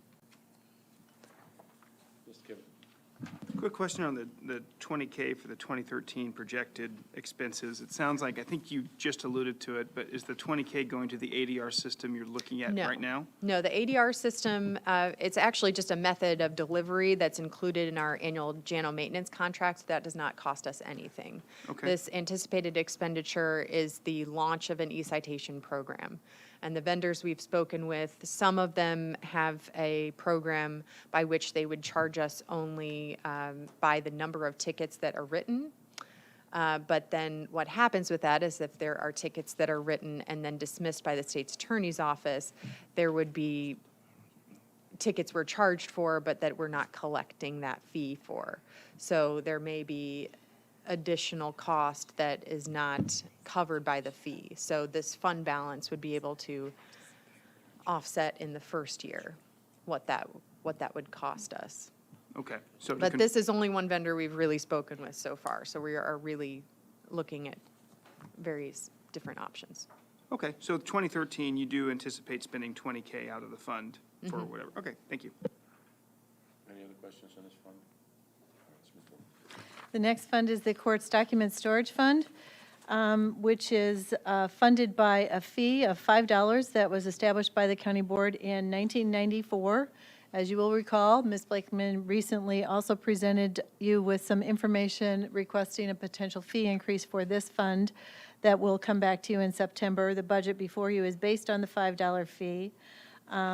The fund pays for almost any initiative that is relevant to the storage of documents, which includes microfilming, maintaining the public access system, which is on the internet, replacement of equipment for microfilming, and it also covers personnel costs that are directly related to document storage. The expenditures obviously continue to increase while the revenue remains very flat.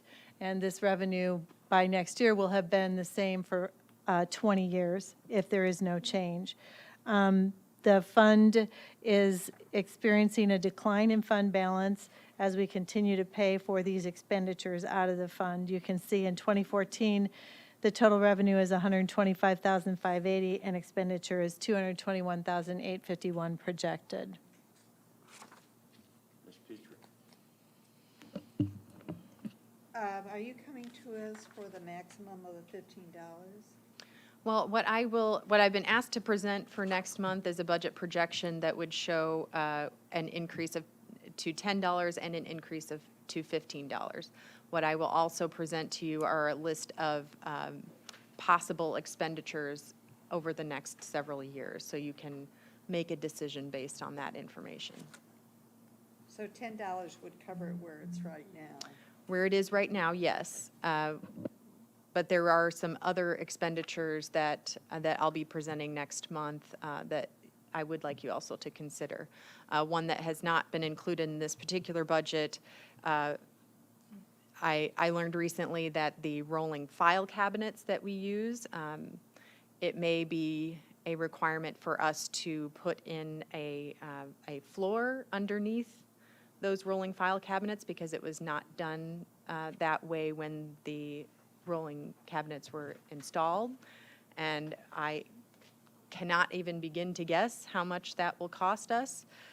So those are, I am trying to get some information about that for the next meeting. But this is also, having been in this office not for very long, I'm just learning about what the anticipated expenditures are. And we're also getting some additional quotes from Source HOV, which is the person we use, the vendor we use for microfilming. And there are many, many imaging and microfilming projects that we have not done that could be done out of this fund if we had the revenue to do so. The next budget is Jury Commission on page 79, which is a general corporate fund budget. The only costs associated with this budget are for personnel, and these are the people who basically assist in working with jurors and getting jurors to the courthouse to serve. This budget does reflect the change in position that was approved by the county board in the last month for a jury coordinator. And the total budget for fiscal 2014 is $41,495. Okay. The next group of budgets belong to the circuit court. The first is the circuit court budget on page 81, the general corporate fund budget. The circuit court's budget is presented largely unchanged, other than including 13 months of revenue. The circuit court is another budget for which, expenditure. The circuit court is another budget for which there is no revenue. The expenditure reflects the AFSCME bargaining contract and county board authority for wage increases, and 13 months for the personnel lines.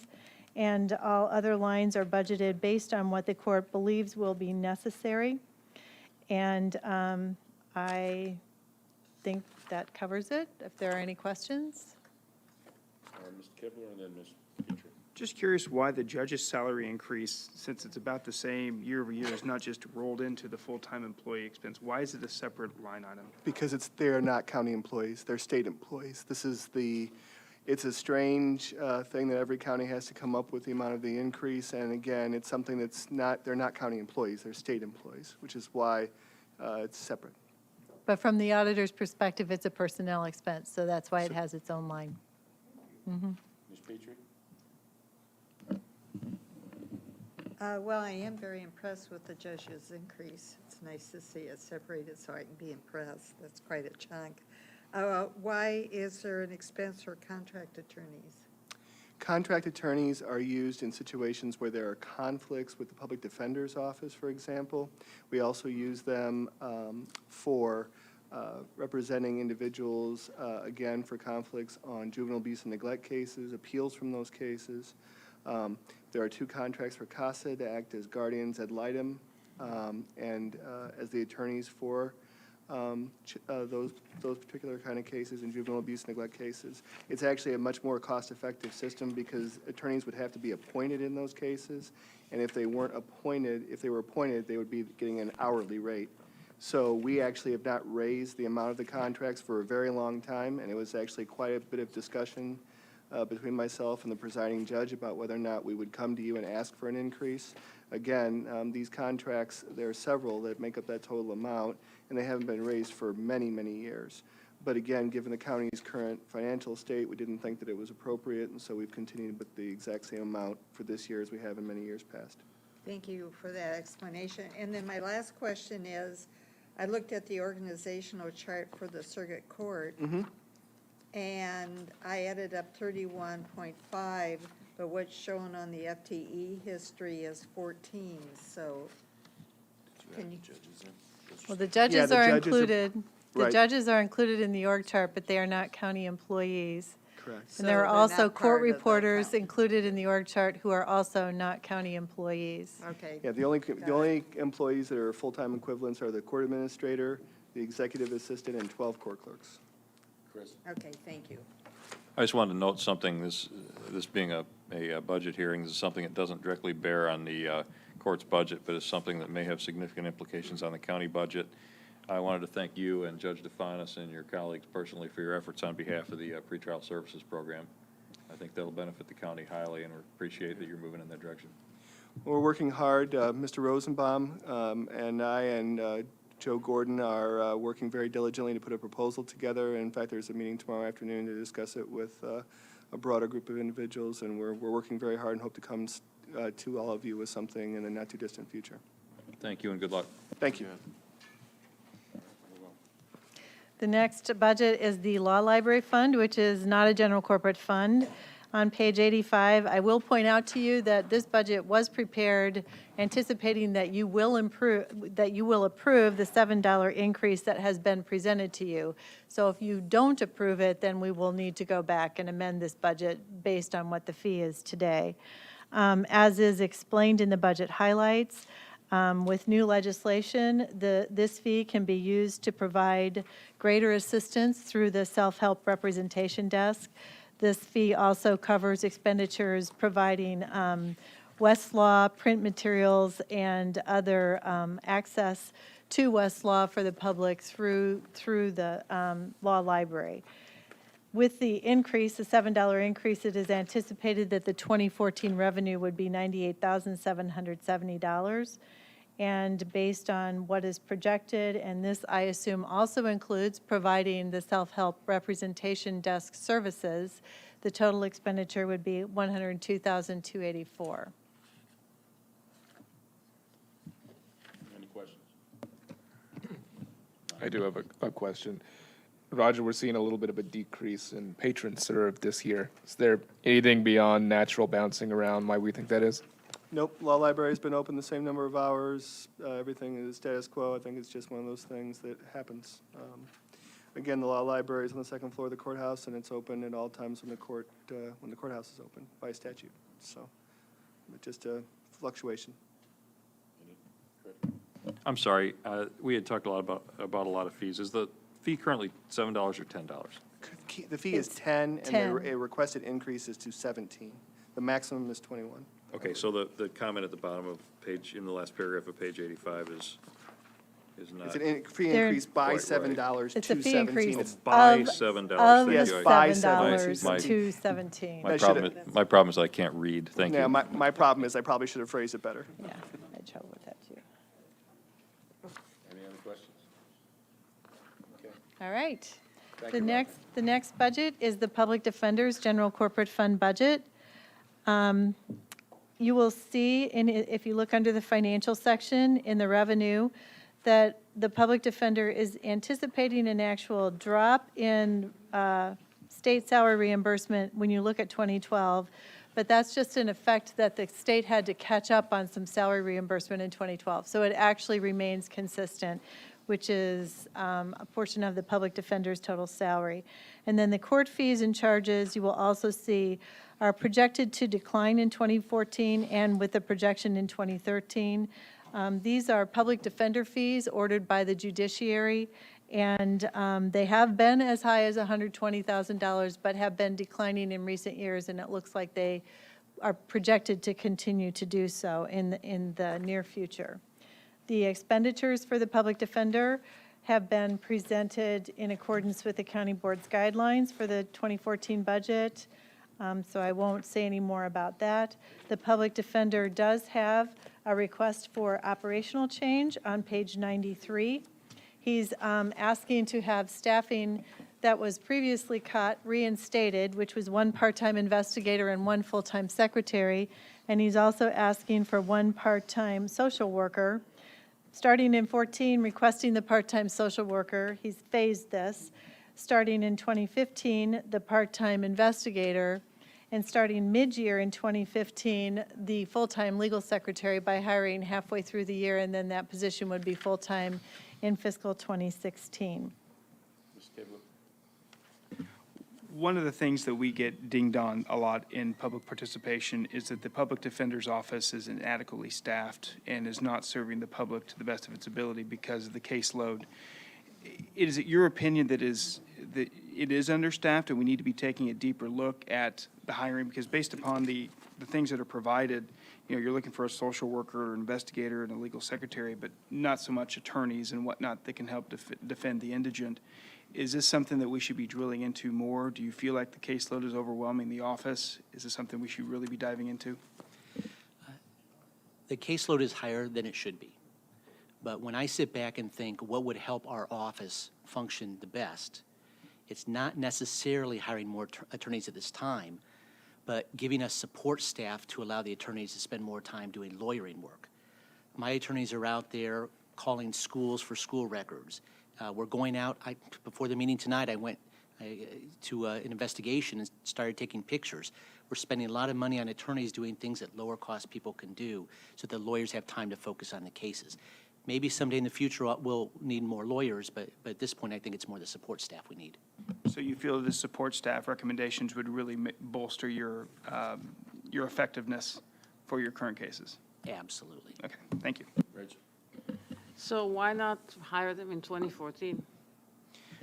I'm a I mean, pragmatist, and I understand that, I money, think we money should is hire tight, them in and 2014. when you're in the desert and Guarantee him when you're in the passing desert, put when it you're in the in. desert and you're starving, a drop of water is good. And I think in the ideal situation, I would love to have a full-time investigator and then a full-time social worker.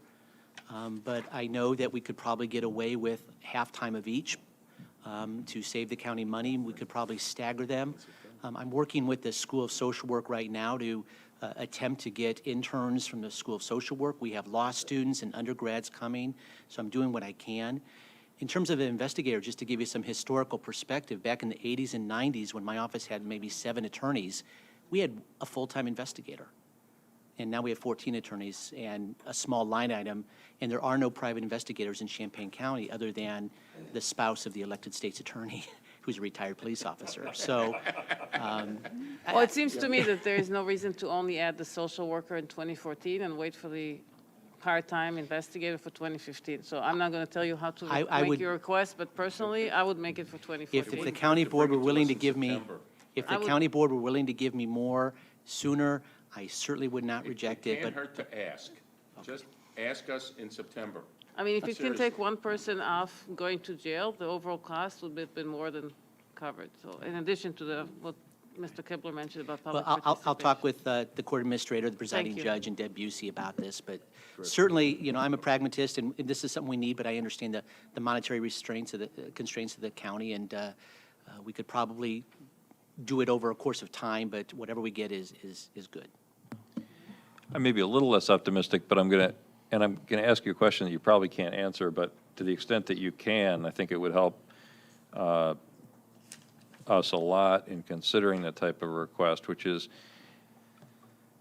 it seems clear, and it's been stated in the past by people on both sides of the adversarial aisle, that additional efficiency in the public defender's office may speed the disposition of cases, which could have a positive impact on jail population.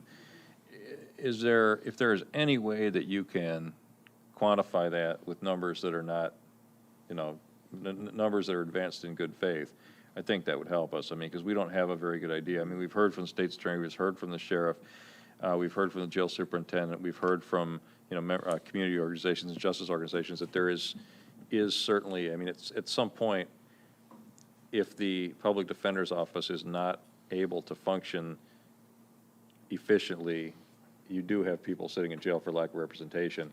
We just have no idea of the magnitude of that problem or the sensitivities around that. So if there's any way that you can communicate that to us, we'd be interested in hearing it. It's hard to quantify it. I do know that I'm working with the sheriff and the state's attorney to always try and advance cases when we can.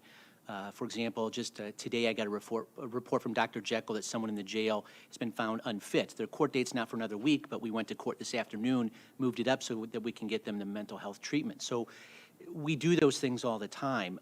But in terms of investigators and social workers, the more information we can provide to the state's attorney, to convince them to dismiss a charge or to make a better offer that the client will take. It's really hard to quantify it. But I have to tell you, one of the biggest supporters of me getting more staff is Julia Reitz, our state's attorney. Yeah, Because she understands and recognizes that both sides have to be fully, adequately staffed to make the whole system work, because we're all cogs in the same judicial system wheel. Yeah, if I could follow up, but we're certainly aware of that, and I didn't mean to imply that you weren't already, Oh, I doing understand. the best you could. We're just trying to get a feel for the extent to which staffing It's hard, in it's this hard to state's jurisdiction quantify, but I mean, I could try and come up with understand. anecdotal But if situations it's to something provide you it could, to you. if it's something you can think about and say, we think this might get 5 people out of the jail on an average daily basis, that'd be a useful number to have. Okay. Thank you, sir. Yeah, I want to echo Chris. If we can lower incarceration rate by having your office be more efficient, I think we need to take a hard look now rather than wait a year. With the jail report coming up, I think all of that fits in well with how we might be able to budget for your office. So I would say bring to us the best you can in September, and let's see if we can work something out on that. Well, if I could add, part of this whole pretrial release process, and like Roger said, I'm going to a meeting tomorrow with some of the officials dealing with this. If I add staff, whether it's the investigator or social worker, part of that job description obviously is going to be to focus on the people in jail to try and expedite their cases. So it's part of a bigger plan. That's great. All right, where are we? Any other questions? Okay, we have a few. Mr. Richards hasn't spoken much, then we'll go on the speech. Randy, you're asking to have the secretary restored and an investigator restored, and also for a social worker, which I believe you said you have not had before, right? Now, we've had a request previously, which was voted down as your request for an investigator was voted down for a social worker in the state's attorney's office. How is your request related to the request that's been made for a social worker for the state's attorney's office? The state's attorney this year is requesting for next year a social worker. No. Last year, there was the request for that. I don't recall the state's attorney asking for a social worker last year. For about the last 5 years or so, ever since we started using this future operational change form, I have been requesting an investigator or social worker for several years and have not gotten it. I'm not aware that the state's attorney was requesting one last year and it was rejected. Okay, so you want to bring on a social worker. What is this person going to do to allow you to expedite cases in your office? Well, I haven't developed the entire protocol for the person, but a portion of the job will be to work with the pretrial services program we're trying to develop, to go into the jail, to confirm work, to confirm they're going to school, that where they live, things of that nature, so that we can then go to court and not just say, Judge, he works at Arby's, but we've been able to contact the supervisor and confirm that information to make better bond arguments. We'll also be trying to get the social worker to start people connecting them with services, so once they do get out of jail, hopefully sooner rather than later, we can get them into Prairie Center community elements. So part of the job will be to work with the people in the jail to try and get them hooked up with services and out of the jail quicker. The other part of the work for the social worker would be to assist the lawyers in mitigation, that is, to try and find things that help the situation for a sentencing hearing. Obtaining school records, obtaining medical records, perhaps finding placement for juveniles in delinquency or abuse and neglect cases, things that the lawyers are spending a lot of their time doing right now. So we haven't developed all of the job requirements of the social worker. We don't have, I don't think, a social worker in the county right now, so it would have to go to job content. But the investigator, there is an investigator for the state's attorney's office. Even though job description would be different, that's already been classified. But I don't have all of the details worked out at this point, what their jobs would be on a day-to-day basis. Ms. Petrie? If everybody's asked their questions about the public defender, or Mr. Chair, could we have a break before we? I'm already, right after this gentleman was Okay. we were going to have a break. Just listen to the conversation if this does come to September board. You start with a social worker. Is your next preference or priority the investigator, and then, or do you even want to make a choice?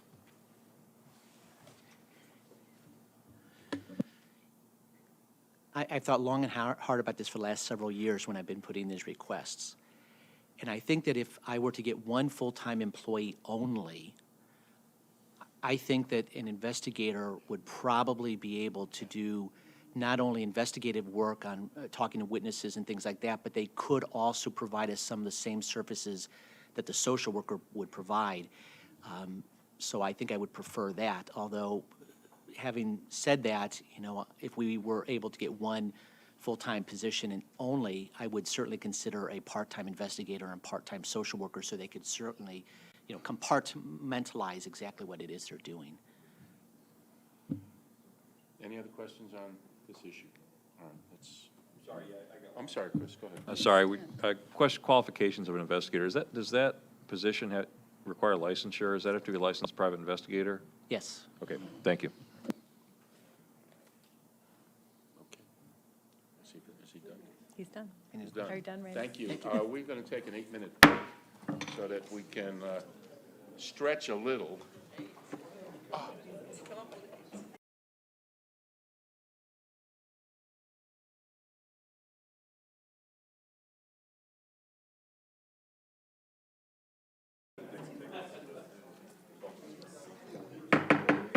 All right. It's 7 minutes, 49 seconds. By the time you sit down, it'll be 8 minutes. Right, Max? Max is checking? Second. You go look, and you will see this. The what? It doesn't. Oh, I know it. Oh, I know. I didn't know. The thing.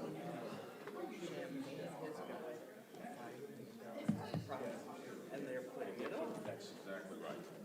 Bingo. You hit it on the button. I said that. Yeah, all right.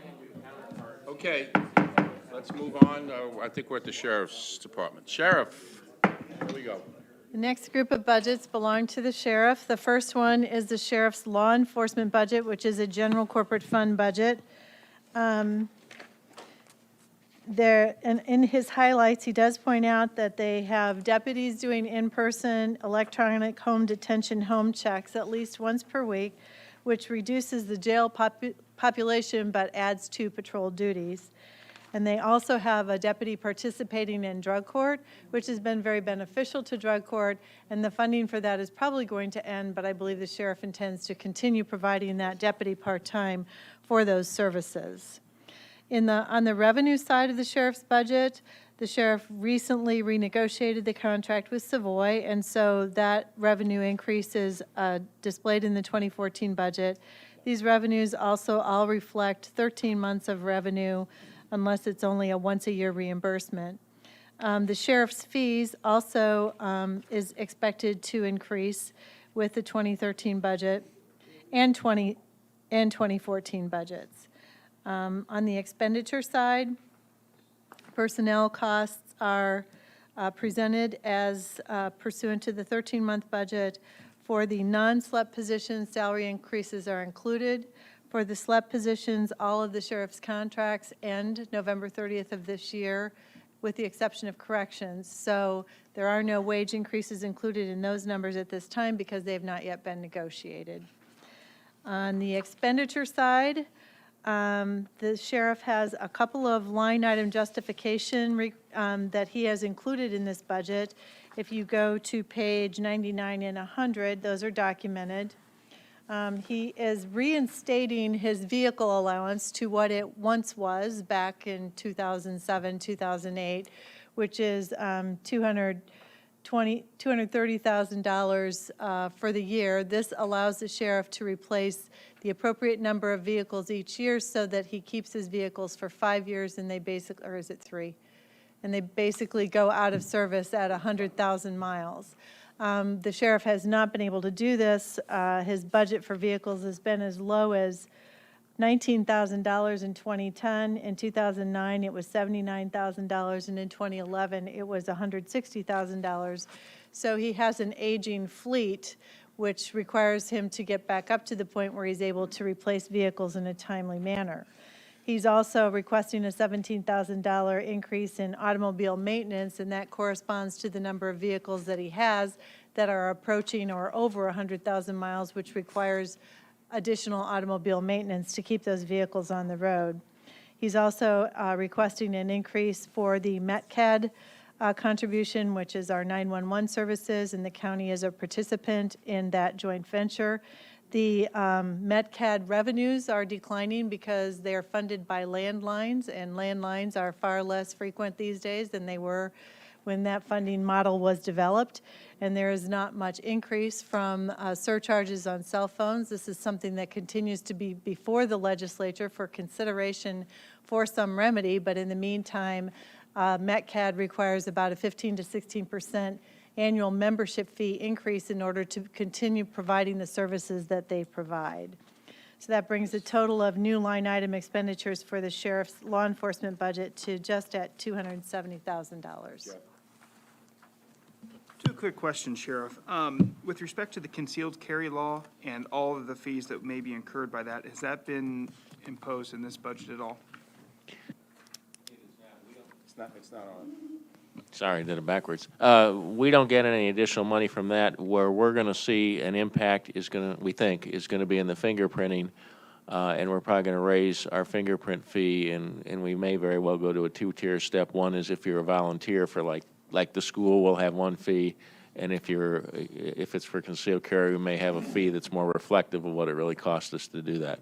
But there's no other fees coming into us that I'm aware of under this law. Okay, and the second thing is with respect to the one-time payout that was agreed to with the one-time payout to correction officers, is that reflected That's in not this? in, that corrections budget is the Oh, next budget. sorry, my apologies. Dan, can you give me an estimate of what dollars that might bring in fingerprinting? Do you have any idea on an average? You turned it off. Oh, you turned it off, Dan. Okay, hit it again. One more time. It's not on yet.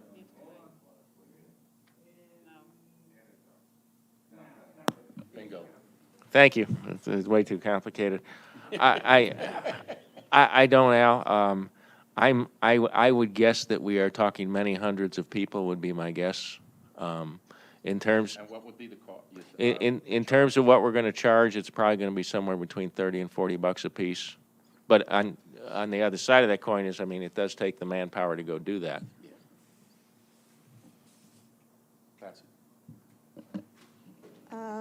Well, I think you sort of win the prize for the highest expense per capita in your calculation here of $62.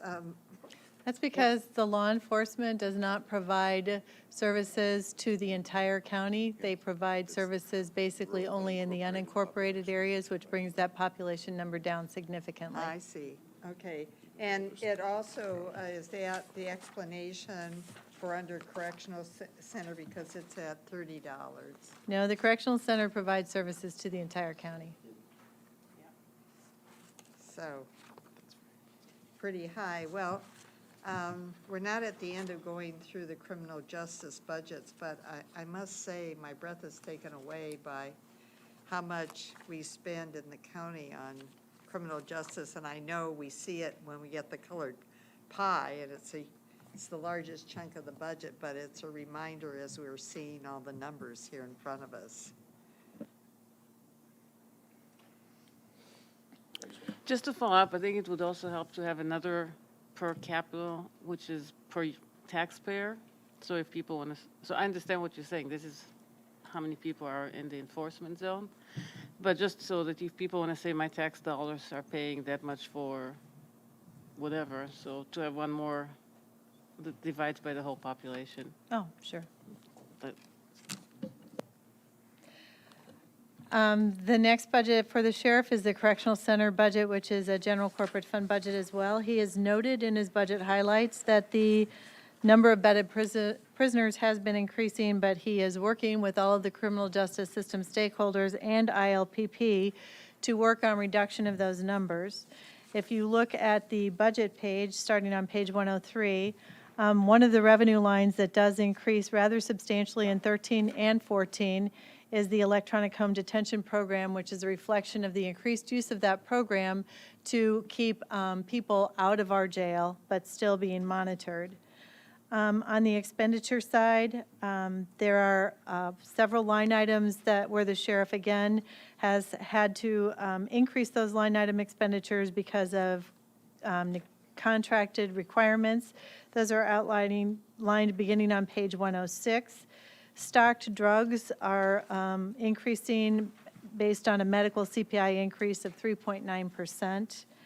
Medical, dental, mental health contract also increasing by that medical CPI increase of 3.9%. The prisoner professional services increases partially because of prisoner transports and partially for the electronic home detention technology expenditures. And finally, the food service is projected with a 2.2% overall increase to account, again, for CPI for purchase of food for the jail. Mr. Hartke hasn't spoken lately. In the revenue section, 33728, jail booking in fees, is that the fee paid by like Champaign and Urbana whenever they bring a prisoner and book them? There are two fees that are related to the jail, and we sort of talked about that when Bruce was here. One is the fee that the cities pay us, roughly $25 for their prints and picture. The other is the bond out fee provided by statute. That's the one that Bruce worked on. Okay. I noticed in ILPP from their preliminary report and just kind of looking ahead, I know what we're going to see next month. This is something you negotiate annually with all the cities, and is this something that we can look at raising or negotiating up? And I'll finish my statement and let you come at me however you want on that, because I know you know a hell of a lot more about it than I do. But point being, number one, to raise a little more revenue for the jail and make those things more in line with the cost of booking in for these, other agencies, which ILPP has mentioned it's not quite in line. And two, to put sort of a market force on them booking people to make so that on maybe smaller things, if it's an $80 fee, they're less likely to book someone than if it's a $20 fee. You raise a good point, and I did look around the room to see who else was in it. I have no choice but to answer you as candidly as I can. I almost wish you didn't ask the question, to tell you the truth. Years ago, the cities had their own jails, and they had all sorts of problems. So they contracted with Sheriff Madigan that he would take all their prisoners. What they're basically paying us for is the prints and the photo. Used to be, you're Urbana, I'm the sheriff, we would deliver that to you. Here is your physical piece of paper. It really isn't that way anymore. It's all electronic. This contract was entered into by Dave. The cities have gone along with it, and we have increased it roughly by the CPI every year, and the cities have not balked at that, although they've asked a few questions, and they're asking more and more about that. Do you think they'll want to start their own jails again if we raise this? Is your microphone on there, Jeff? No. Repeat that question again. The question was, do you think that they'll be interested in building their own jails if we raise this fee? No, they will not. Okay. They don't have to. We kind of have a monopoly then, don't we? No. Okay. No, because here's what happens, and I have told Cal this several times, and he doesn't seem to understand Illinois is different. There is actual case law right on point. You're Urbana PD, I'm the sheriff. You bring the prisoner in, and you say, Dan, I'm not paying you. Here's your prisoner. Deal with it. Oh. And you know what I got to say? And he takes it. And then you have to take the prisoner, so. And then there's nothing. So So you're saying it's a fine line between pushing them to get them to pay something and them agreeing, just fighting us on it? I'm saying I sure wish you didn't ask me that in public. Can we shut off the microphones, please? I'm good at that, Dan, in case you haven't realized, so thank you. Rachel? Deb, you mentioned there was a list that explains the significant changes, but there is nothing that talks about the $300,000 on the regular full-time employees. It's a 60% increase from $510,000 to $811,000. Oh, Which line item? It's on page 103, Which line item? 511.3. can I handle part of that? Because now that you say that, I know what part of this is. Remember, we got rid of SLEP. So, and tell me if I'm wrong, part of that is transferring what used to be paid in officers' SLEP salary back into civilian salary because they're not getting that. Part of that is just regular increases, part of it's 13 months, but I just realized, yeah, we're not, it just moved between funds because they're no longer, the new hires are no longer SLEP.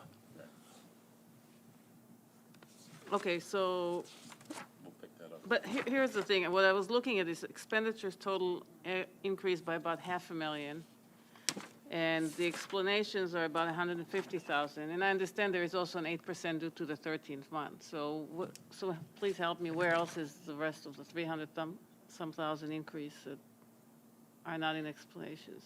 Well, you remember the original budget at 4.5 million did not have salary increases in it for the correctional officers because we negotiated that this year.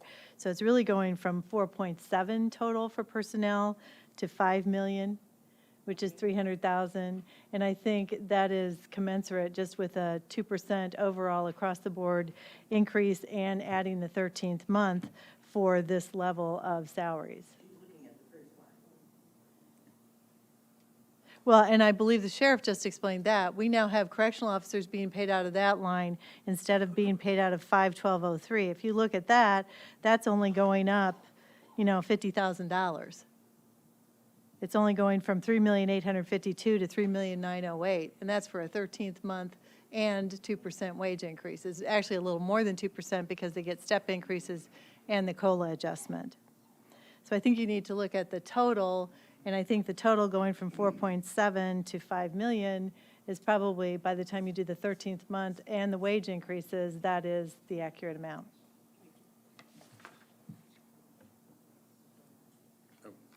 Ms. Petrie? Yes, I'd like to focus on Put the microphone a little closer, please. 53411. The cost of food service is quite dramatically up from 2012. What's the explanation? We fund it because we assume that we are going to have a full house. We never know how many we will have. That's how it's funded, and what's left over, like last year, we took some of the money and put it into squad cars that was left over. I see. Okay, and then my second question is 53395, conferences and training. You have a large staff. Is this a sufficient amount of money to cover this? Yeah, I mean, sure, if we had plenty of money, I'd ask for more. That's been cut back. It used to be $35,000 a year, I believe, for each division, but you guys had to make cuts. So, but is it enough for me to fulfill the basic requirements I have to? The answer is yes. Thank you. Oh, Ms. Cowart? I want to ask him about 533, number 6, the medical, dental, and mental health line item. What do that consist of?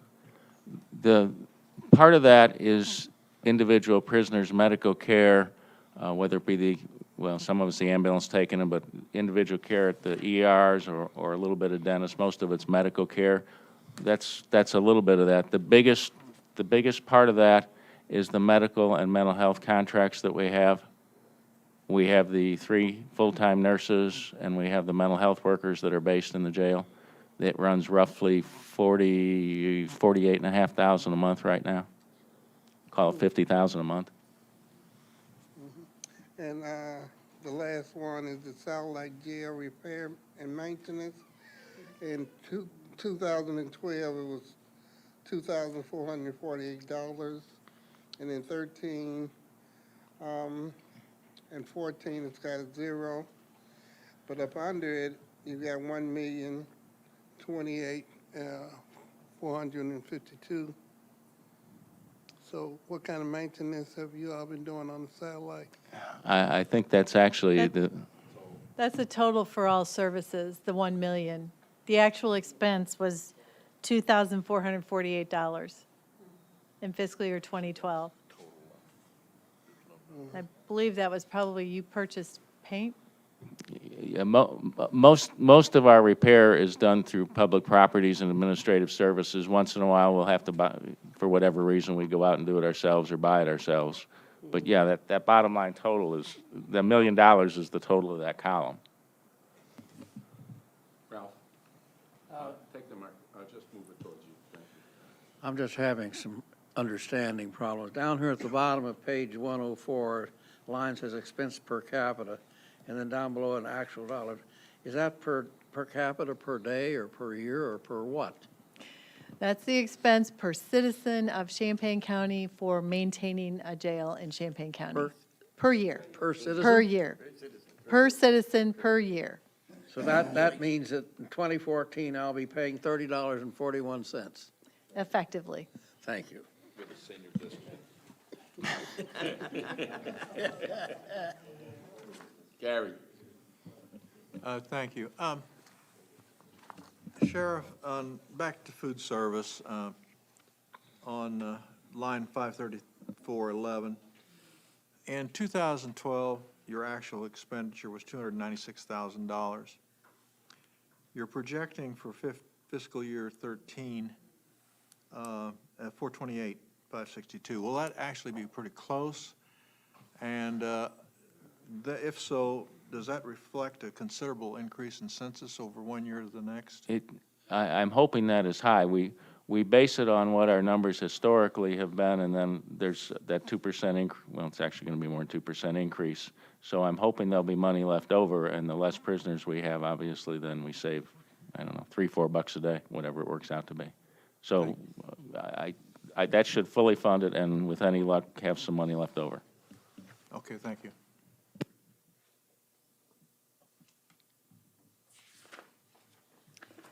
Okay. The next sheriff's budget is the Sheriff's Merit Commission. There are 3 commissioners appointed by the sheriff and approved by you, the county board. And they review and recommend applicants to hire as deputy sheriffs and to review law enforcement disciplinary matters. This is basically anticipating a year in which there will be the normal number of psychological and physical exams which involve the Merit Commission for a 13-month budget. Chris? Sheriff, I apologize, I should probably know the answer to this, but are the commissioners people from within your staff, or are they from outside your department? No, they're from outside. John Rector is a local businessman. God, I'm drawing a blank. We have a new attorney who just joined us, and then Chief Eddie Adair, retired chief with Urbana, outside Okay, civilians. thanks. I just, do we have veterans preference? Is that a consideration in hiring through the Merit Commission? The Merit Commission does not award additional benefits for veterans. Quite frankly, when they interview, they get additional consideration because they fit well into our paramilitary structure. Very good. Probably half my new hires, at least officer-wise, are veterans. Any other questions on the Merit Commission? Jeff?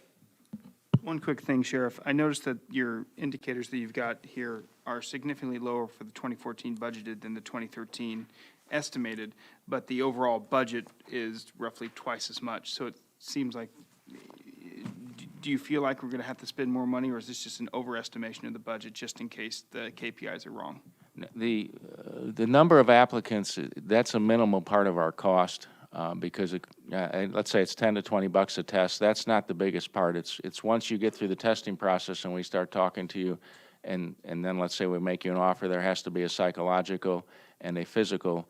Round numbers, you're probably $1,500 for those 2 items per applicant that gets to that point in the process. So the number of applicants we test is very little bearing on the overall expense.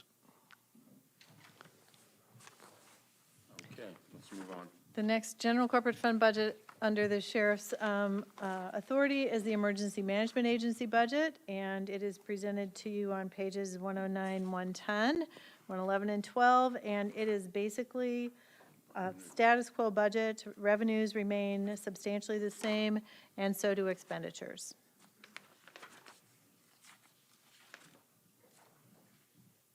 Okay. Let's go. After that, we have the sheriff's special revenue funds. The first one is the drug forfeitures fund, which is the monies that are collected in this fund are used to enhance drug enforcement by the sheriff's office And these initiatives must not supplant any appropriated operating budget, and any interest earned on these funds must be used also for drug enforcement purposes. The sheriff basically budgets to like a 5-year average in terms of revenue for this fund, so it's budgeted at $27,000 for 2014, and expenditures basically match anticipated revenues. So when you say evidence forfeitures, what does that exactly mean? Is that you selling something that someone has committed a crime with? What does that mean? Not just in drugs, but overall. Yeah, it can be cash that we seize as part of a drug transaction, or let's say we do a search warrant, we find drug scales and money, that's cash. The other items that we frequently get, not just in drugs, but also other criminal matters, are vehicles quite often. Once in a great while, I think we've had actually 2 real estate forfeitures over the years. Looking for a new car, Jeff? Oh, okay. And we do use a lot of these vehicles, both for our undercover stuff, and frankly, right now, we're hoping to find a nice pickup truck for EMA.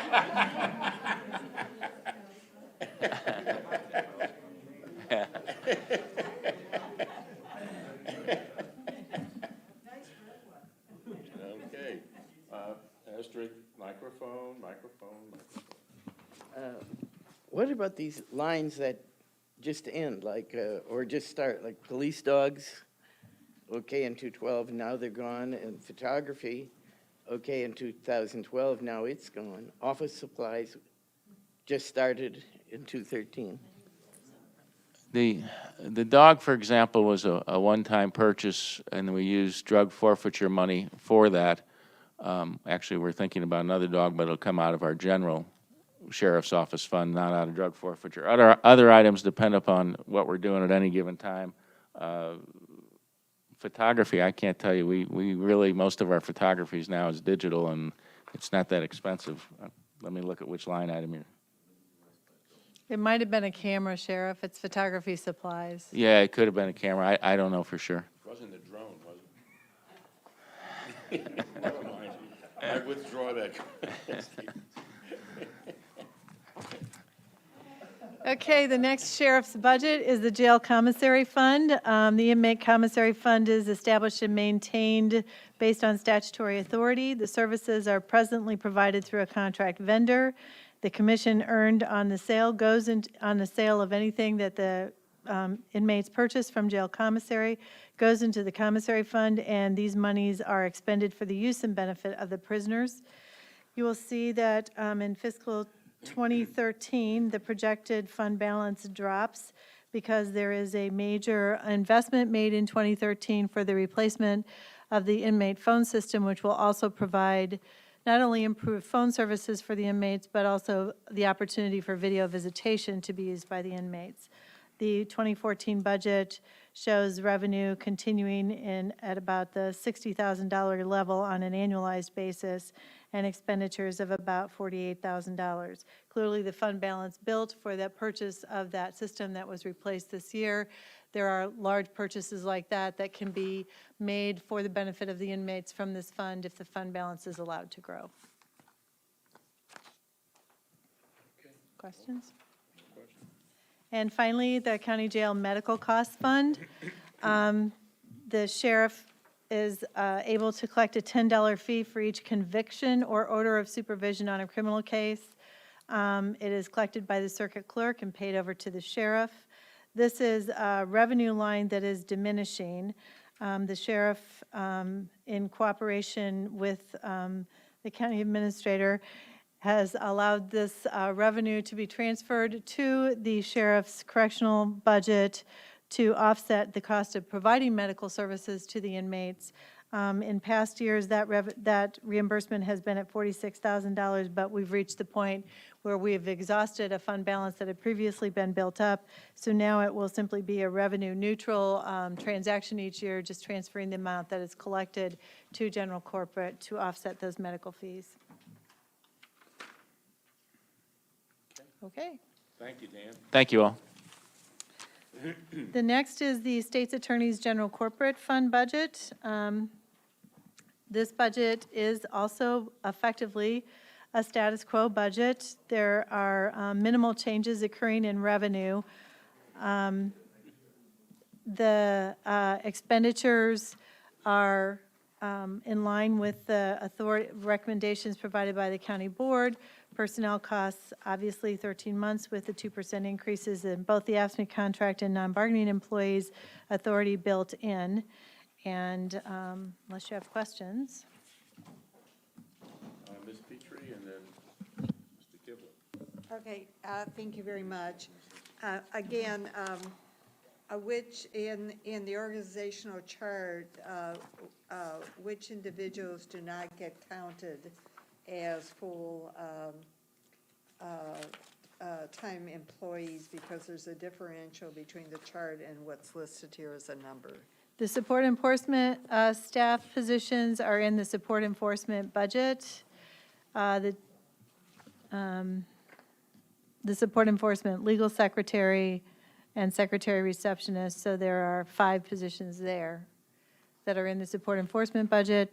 And then there is also one of the victim witness advocates is in a separate fund for victim services. Okay, and then my second comment, the state's attorney is not here to hear it, but under indicator, one of the things that I would have found really interesting to have seen listed is about how many diversions. That would really tell us what is happening in the office. So that goes along with my comment early on that it would be nice to have indicators that could help us appreciate what they're accomplishing in their offices. I will share that with the state's attorney. Other questions? Oh, Jack. With respect to page 119, 351-10, fines and bond forfeitures, in 2013, we estimated $950,000, but we're only projecting 441, but we're going to go ahead and project $1 million. Is that a typo? The state's attorney has a brand-new employee working on the budget, and I thought these had been changed. The one, 34110 is also in error, so they will be corrected. What they put in is half a year's revenue there. Ah, okay. Thank you. Yeah. Any other questions? All right, let's move on. The next state's attorney budget is the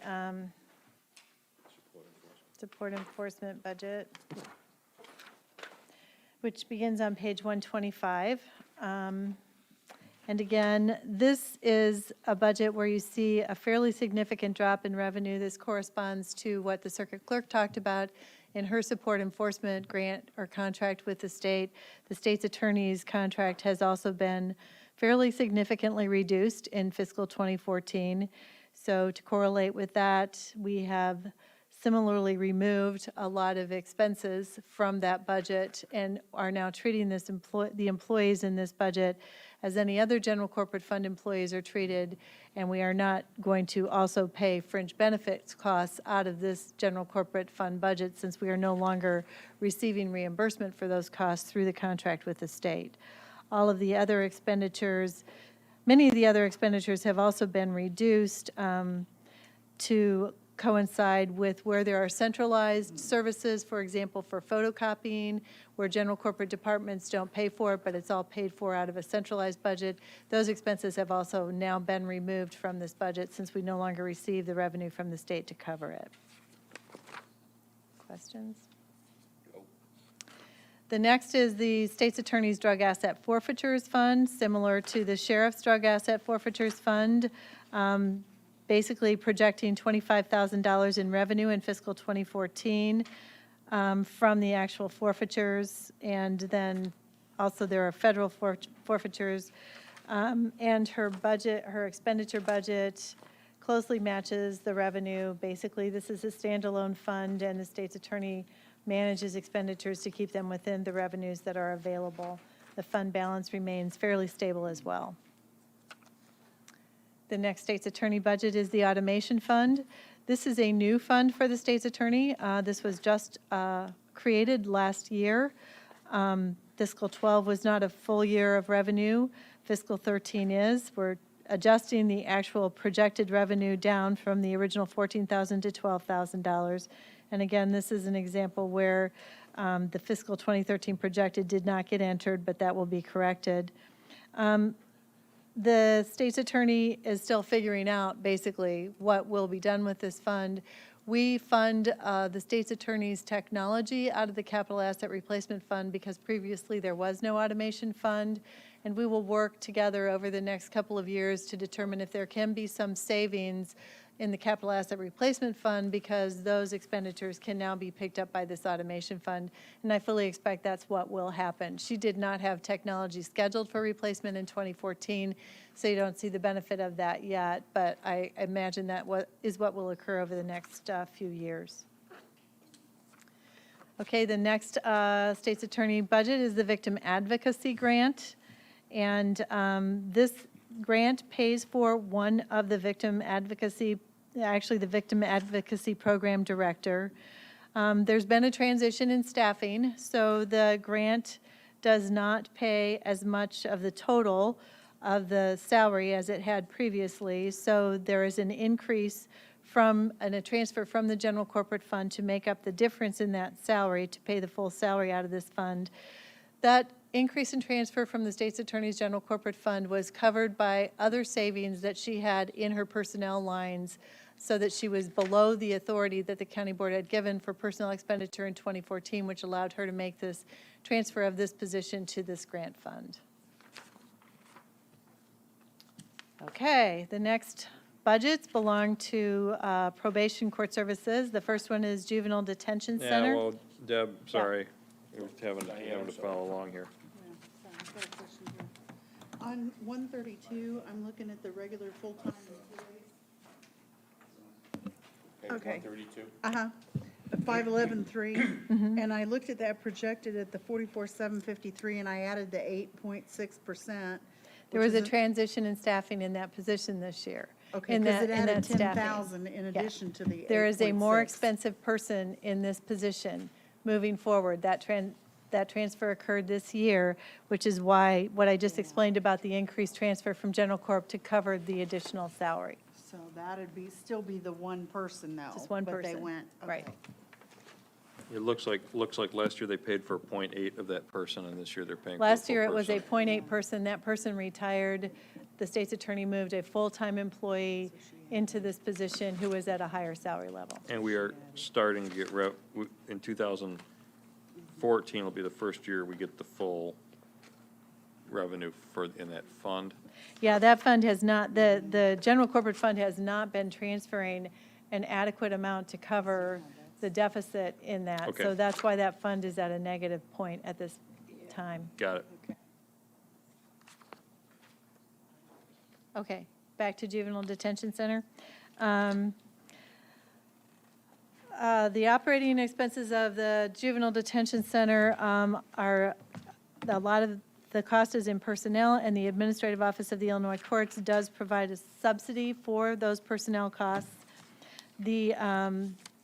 Those subsidies were cut in the 2010 timeframe, and so the subsidy is also offset by a transfer from the probation service fees fund. So if you look on the revenue side, beginning on page 135, you will see that we are expecting an increase in the revenue, both this year and next year, a modest increase to offset those salaries, which is line item 33560, state reimbursement.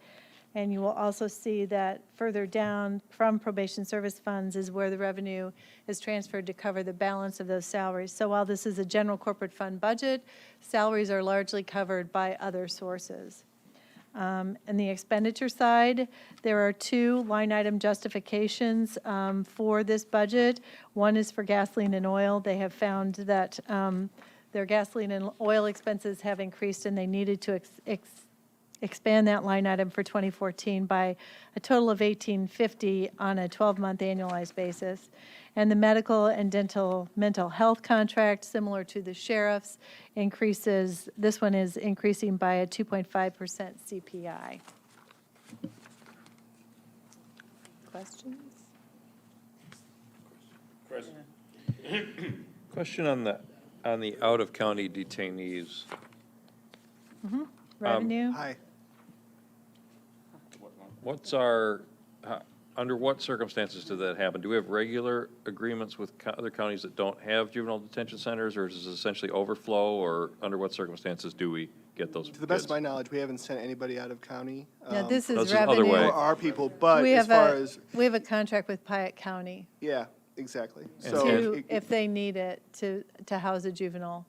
Do they have a juvenile detention center of their own that you're aware of? So we get everybody for Pike? We get all No, the kids they for also Pike? use Decatur Yeah, they- and I see. Bloomington. Right, so it just depends on, I mean, it changes for a while, we were getting Macon County, people, juveniles were being, we were taking them in, but we haven't had any of those for quite a while as well. I think they've gone to Springfield. I think it just depends on the rate, and then they make agreements year to year. Is there any, I mean, our average census is significantly lower than capacity, right? It's Even in about, the it 25? varies, I get the report every day, it's about 50% maybe, but it varies. There are certain times of the year when it spikes up, it varies. And I mean, the building is capable of holding more, 40. right?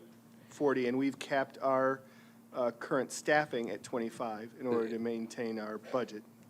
It strikes me that it's always struck me that that's an expensive facility and that the specialized services that are provided there would benefit a lot from the economy of scale. I mean, if we looked at trying to provide that service to other counties, is there no interest there on the part of other counties in I think it using just us? it depends on the county. Some are finding that they'd rather make a deal with other facilities. We are obviously open to any revenue source. So if, for example, like I said, for a long time, we did have agreements with Macon County, for example.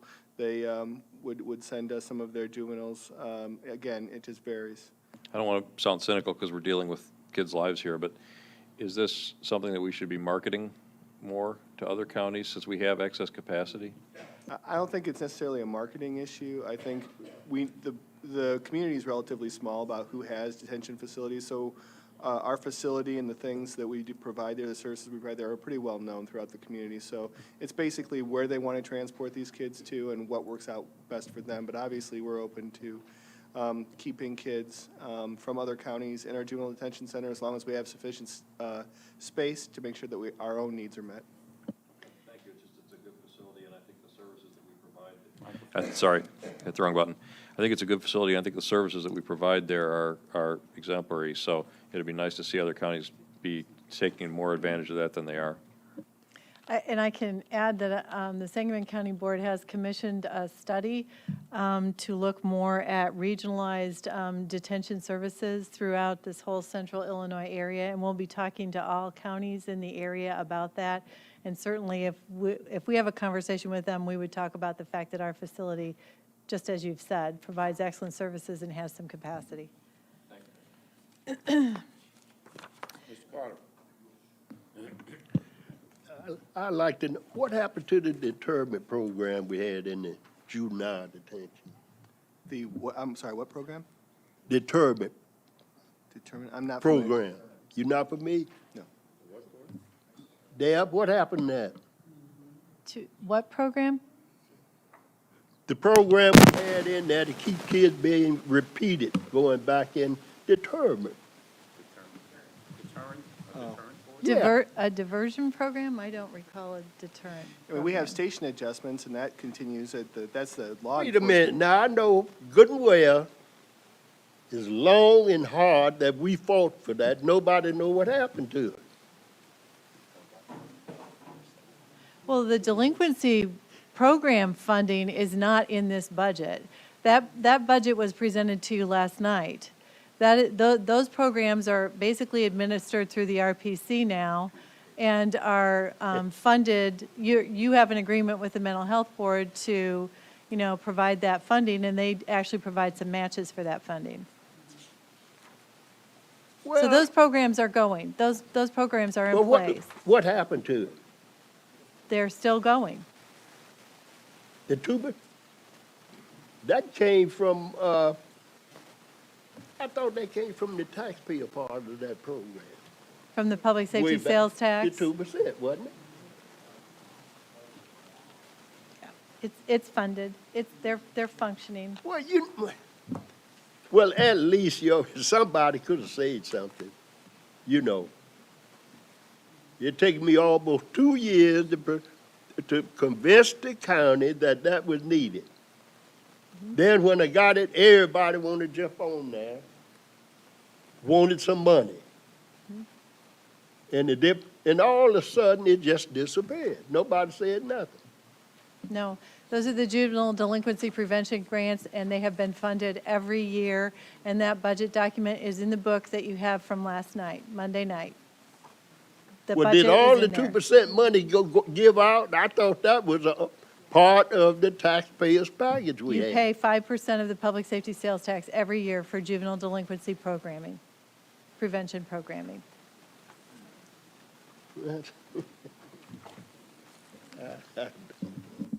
The next budget. I'm sorry, Deb. If I can ask one more thing, on the juvenile detention center. One of the indicators I see here, we were just talking about the number of personnel, and I had not realized that the vast majority of the personnel at the JDC was probation officers, juvenile probation officers. Yeah, they're all considered to be part of the same collective bargaining unit. But one of the things I'm not seeing under indicators is how many juveniles there are on probation at any given time. Okay. You have I mean, I assume that's a lot more than the number who are incarcerated. That's true. And that would be I can kind get you of, that number. I don't that have would be that kind of number. useful to know. And, Okay. I mean, in future budgets, certainly, that would be useful to know. Thanks. Sure. But Roger, are the officers at the juvenile detention center juvenile probation officers, or are they just detention center officers? They're detention center officers. The juvenile court services has specific regular probation officers that are assigned to juveniles, okay? So there's a separate unit, if you look at the organizational chart. Yeah. Teresa Zeeby has a handful of people who specialize in handling juveniles on probation. But So those aren't actually, the people in JDC are more correctional in nature as opposed to the people at court services who are actually doing the probation work. So there are people in, the actual line officers in the juvenile detention center aren't on the juvenile detention center org chart? They Yes. should be on there. Because I see. The 22 probation officers listed on the juvenile detention center org chart are actually juvenile detention center officers. They are not, they don't handle juvenile caseloads for probation. Correct. They work at, but remember, it's a 24/7 operation. I understand. We're just trying to figure out who's there and who's not. So, They work only at the juvenile detention center. Correct. They do not carry probation caseloads. Correct. okay, so yeah, so it looks like Correct. it looks like they're probably about, just based on number of hours, it looks like there are 5 or 6 people, staff out there at any given time. Well, yeah, I mean, there's 22 full-time officers, and then that's divided among the number of shifts and et cetera. So, yeah, Okay, and is the number of officers per kid, is that essentially mandated yes, by the state? that's mandated. Just like it is with adult corrections, it's the same. There's a formula for how many you have to have per kid, and that's why we've had to cap the number of individuals in the juvenile detention center based on the number of staff, because we couldn't continue having more given the number of. Okay, so if something like this regional solution were implemented and we did go back up to the capacity of the building, we'd have to staff up significantly as well. That is correct. Okay, thank you. You eliminated 17 positions when we brought it down to the 25 level from the Correct. 40. 17 positions, yeah. Okay, the next budget is basically probation. It's court services budget, general corporate fund budget. And again, these salaries also are reimbursed, or a portion of the salaries are reimbursed by the Administrative Office of the Illinois Courts, and a portion is reimbursed by the Probation Service Fund. Again, we're seeing modest increases in the reimbursement rates for these positions moving forward into 2014. The only line item that changes in this budget is the gasoline and oil line item, similar to the JDC budget. There needs to be an increase of about $1,850 a year for them to be able to keep their vehicles on the road and filled with gas. The rest of this budget is presented pursuant to the county board's direction. The next budget for probation is the Probation Services Fund. This fund is funded by a fee and is to support a variety of different initiatives and projects related to probation and court services. Currently supports a variety of public service work projects, which provide work sites for defendants to complete court-ordered public service work. Projects include the countywide electronic recycling, painting, things of that nature. This fund also funds a variety of programs and services and operational expenses for clients. And you can see in fiscal year 2014, the revenue is beginning to level off. That is attributed to some, because of collections, that these revenues have been increased over the past couple of years, but that is expected to level off, so it drops to $425,000 in fiscal year 2014. Expenditures are, as stated previously, for a variety of services and programming for the benefit of those who are on probation or associated with the Juvenile Detention Center, and also includes reimbursement for salaries for those two general corporate fund budgets. Patsy? I'd like to understand line 5337. This is a good amount of money, and what are the professional services? It's on page 146 to help you Okay, get my there. page numbers are different, so I apologize. Oh, okay. Okay, and line you're referring to is? 5337. Professional services. Professional services. Well, again, if you look at page, well, I don't know whether it's, what page it is for you. For me, it's two, I guess it would be 148 and 149. On your, some of the items that are listed there would also be considered professional services. You mean under indicators? Under performance indicators, which basically that. I see. See that, so that basically Okay, lists out the I got different it. things, okay? All right, and then the other is line 53395. That's a nice sum of money for conferences and training. What Right. does that cover? The probation officers are required to attend, they have mandatory training that they do have have to. mandatory. It's mandatory training, Okay, yes. thank you. Any other questions? Okay. Then there is the Juvenile Intervention Court Services Operations Fees, and this is basically another department budget within the Probation Services Fund.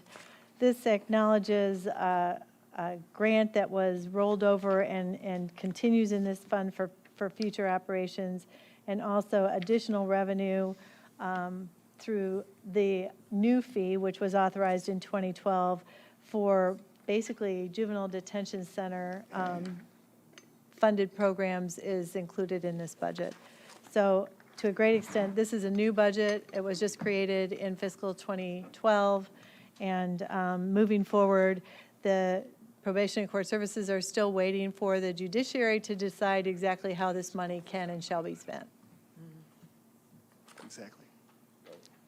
Okay, That's it. thank you. We have a very patient coroner who's been sitting there for quite a few hours. He's been chilling So we're in gonna his get new to him freezer. right now. And chilling, that's right. Smile on his face. Yeah. The coroner is informing you that he has a new walk-in cooler freezer for Yes. his mortuary, Yes.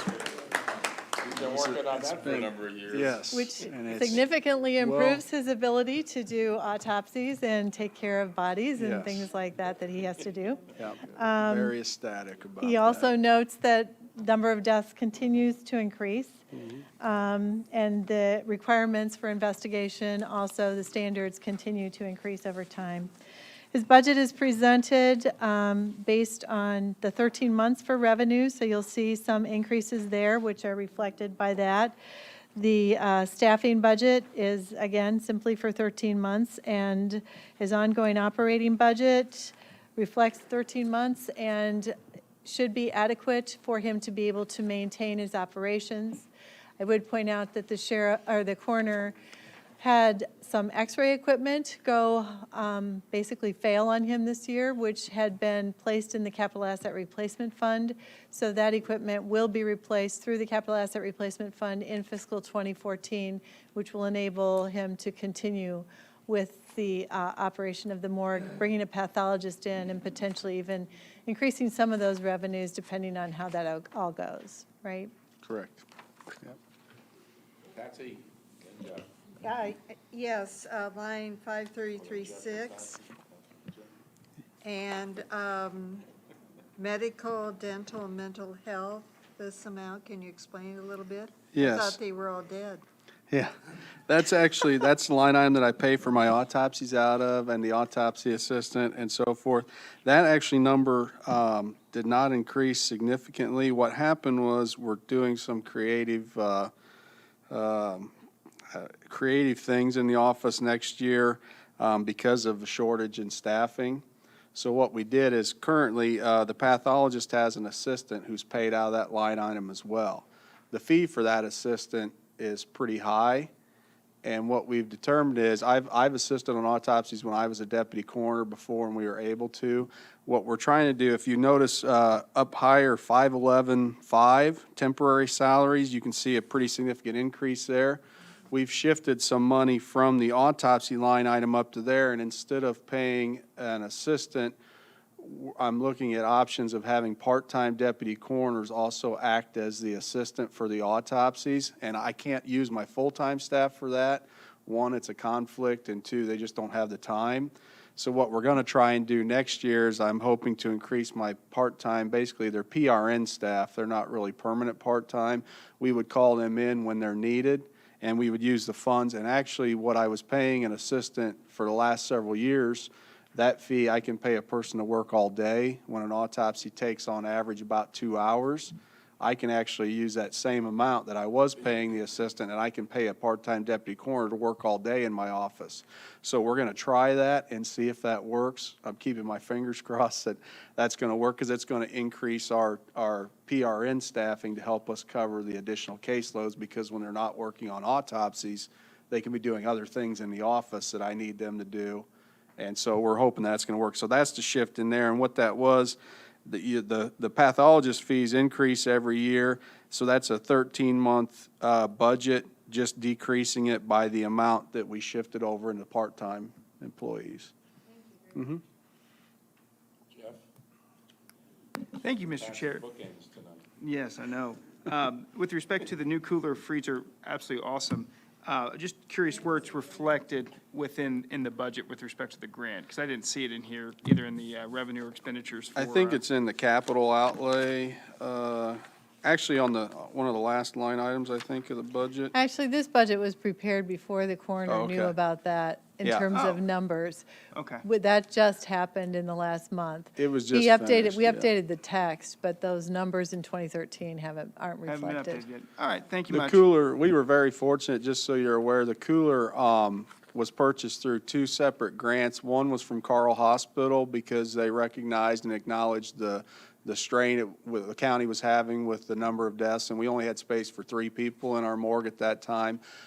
We easily can hold 8 to 12 now and possibly 16 without any trouble. If we'd have a large-scale incident, we could start with that number. Champaign-Urbana Public Health Department also had some grant money that came from disaster preparedness from the federal government, and they were able to shift that money to us as well for the same need. And then we came up short about $2,400, and I sold the old cooler to a funeral home and was able to make up that difference to cover it. So it was about $24,400 for the cooler total. That was that So garage sale you had, right? it was, yes, which we have frequently. Okay. So Stan. Yeah, Dwayne, exactly. this cremation permit fee, what does that, is that like if a funeral decides to cremate somebody, they got to get a permit? yes, the Boy, law the actually. Indians would be mad. What's that? The Indians would be mad. The law actually requires that anybody who's going to be cremated in the state of Illinois, and it's pretty consistent in every state, the funeral director is required to get a permit from the county coroner first, authorizing that cremation, so that nobody's cremated without an investigation, because once they're cremated, it's pretty hard to do an investigation. If someone's buried, they can be disinterred and an autopsy can be done. So, and in order to get that cremation, they have to pay a permit fee to the county. What is that fee, roughly? The fee currently is $50. Wow. So, and that was raised, actually, the Coroners Association fought, it used to be $10, and it was that way for years, 20, 30 years, whatever it was, and they fought to get that fee up so that the counties could benefit from that, because the costs were higher than $10, so, yep. Thanks. Any other questions for the coroner? That's it? Okay, thank you. That's it, all right, thank you. The next budget is Information Technology, IT, the general corporate fund budget for IT. Basically, IT does provide centralized services for all general corporate, it's on page 157, for all general corporate fund offices by paying for copier and printer services, phone services through our PRI technology, software maintenance for the countywide Kronos payroll and timekeeping system, and internet services. So these are all expenditures included in the IT department, which support all of the general corporate fund departments. On the revenue side, you will see that the information tech human resource fees is increasing in 2014 and is scheduled to be higher in 2013 than originally budgeted. We have just in 2013 begun really providing invoicing and charging the other special revenue funds throughout the county for services provided by the general corporate fund IT staff. And that number is a little better than what we had originally hoped. And in 2014, obviously, reflects also 13 months of that revenue. On the It actually also reflects a couple of grants that the county clerk's office got, and we'll get where in they 2014. reimbursed, right. On the expenditure side, there is one line item justification, and that is for the photocopy services line item. We entered into this new, most current contract at the beginning of fiscal 2012 and did not know what our total expense would be by the time we budgeted for fiscal 2013. As you can see, in 2012, we spent $230. We budgeted only $185 in 2013. That is because we have expanded the number of copiers. We've expanded the utilization of those copiers by all of our departments. And we've also enhanced some of them. We have probably more color copiers than we used to, but in line with that, we've also been able to get rid of color printers, which are expensive in terms of maintaining. So this budget requests a $50,000 increase in copier services, and that is what we expect we will spend this year. And in fiscal 2014, adjusting for the 13th month, it goes to $250,000, would go back to $235,000 in fiscal 2015. Any questions? Microphone, please. Stupid one. What is a help desk ticket? Help desk, the help desk is how we provide service to staff in other departments.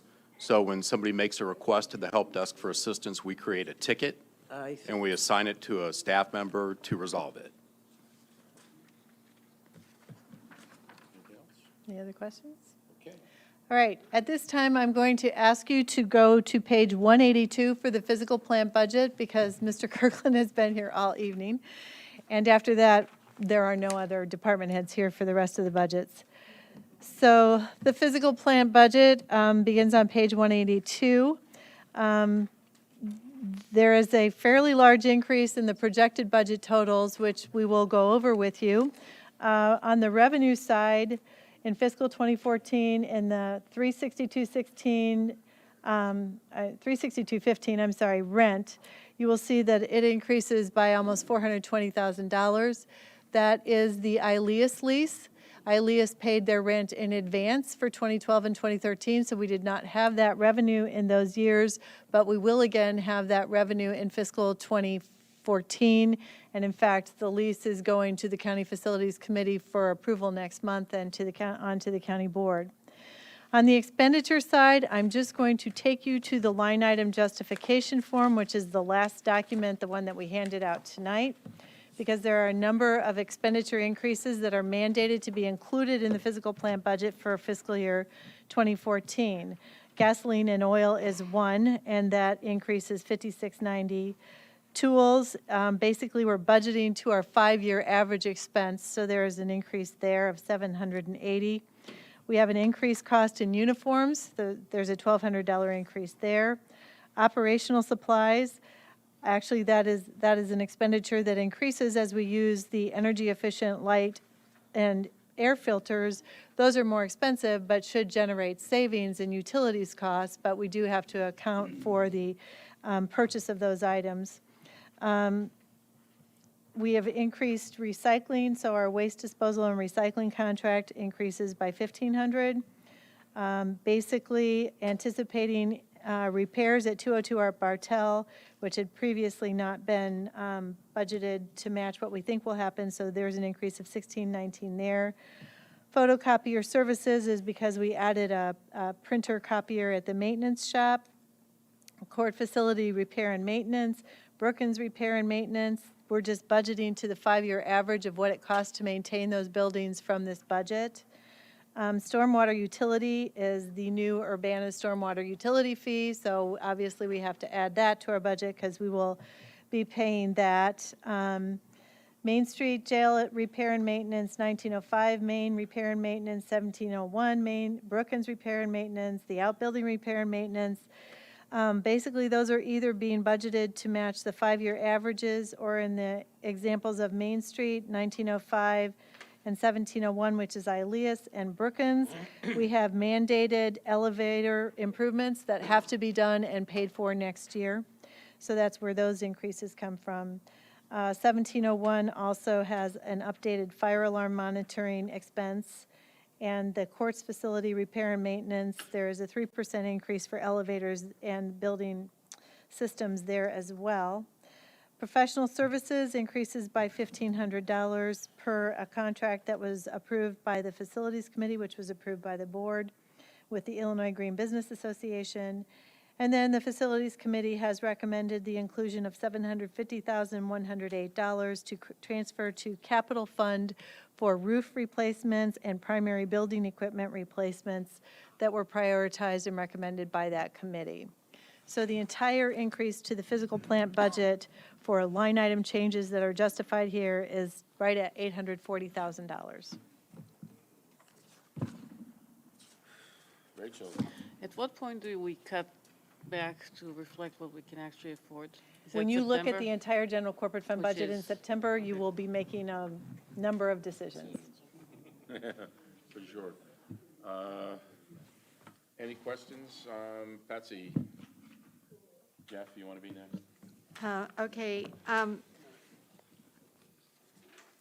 We can't solve this tonight, but I do want to get on the public record and emphasize lines 533, 30, 31, and 32. When you look at the amount of money that the county is Utilities. paying out in utilities, it does take my breath away.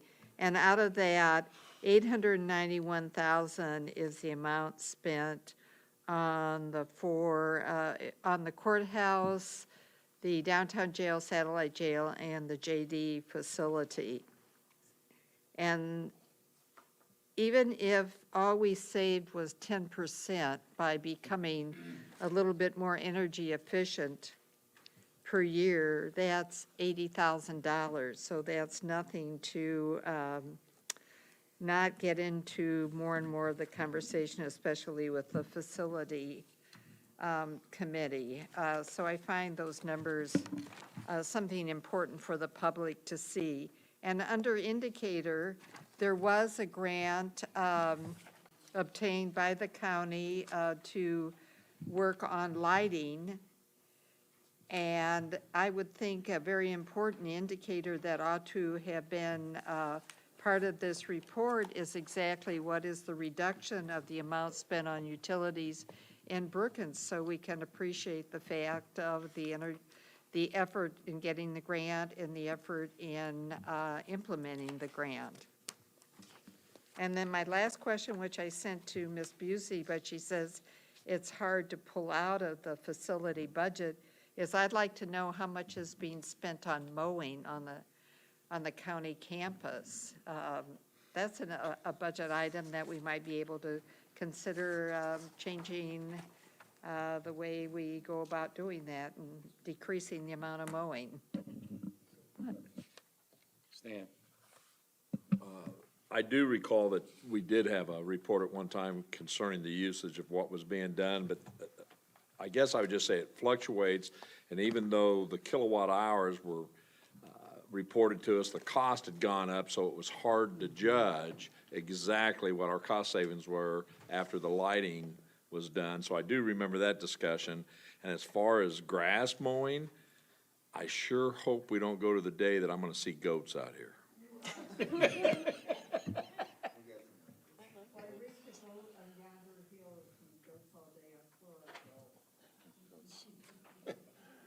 Okay, any other questions?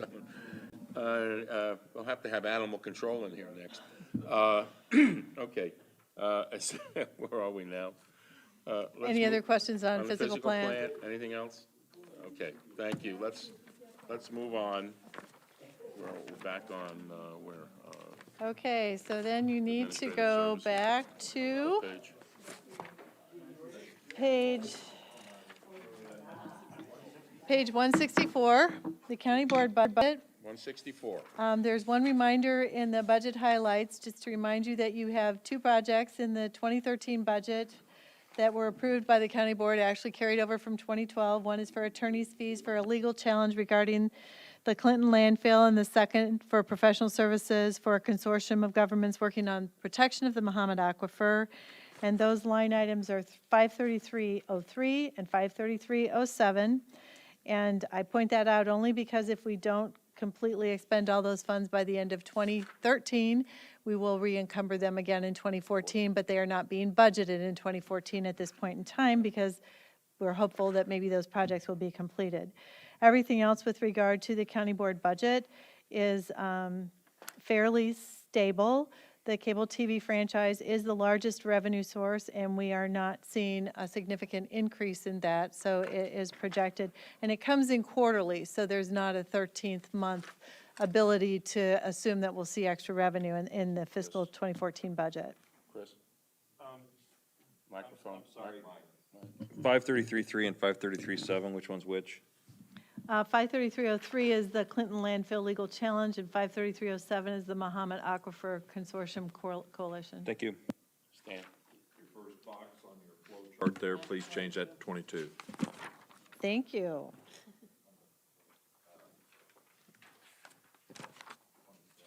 Well, Anything else? Jeff?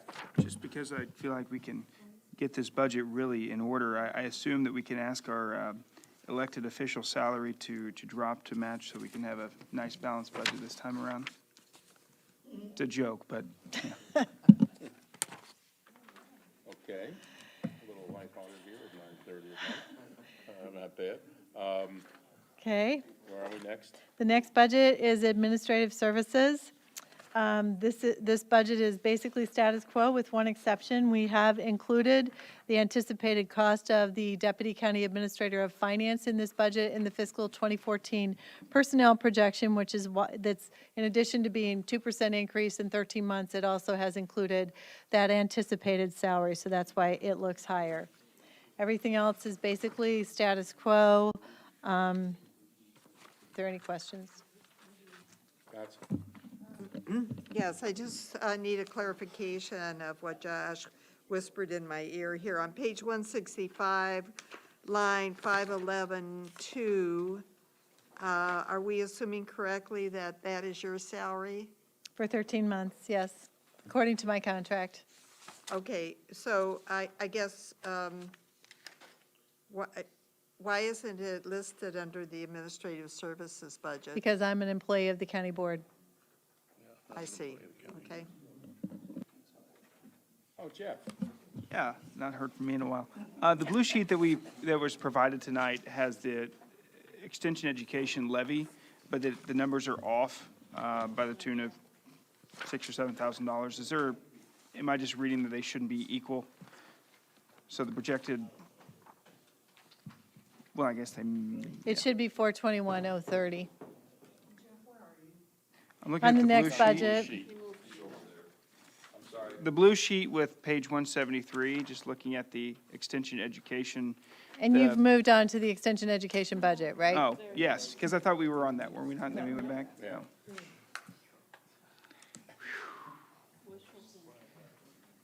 So the same thing for, are we moved over to the extension education budget? What you have on the, fine if you want to, are you ready? Okay, what you have on the blue sheet is the property taxes calculated exactly pursuant to PTEL. What extension education requested, early in the process, we said the CPI is 1.7%. Extension education requested only the 1.7%, so that's why that number is included in their budget.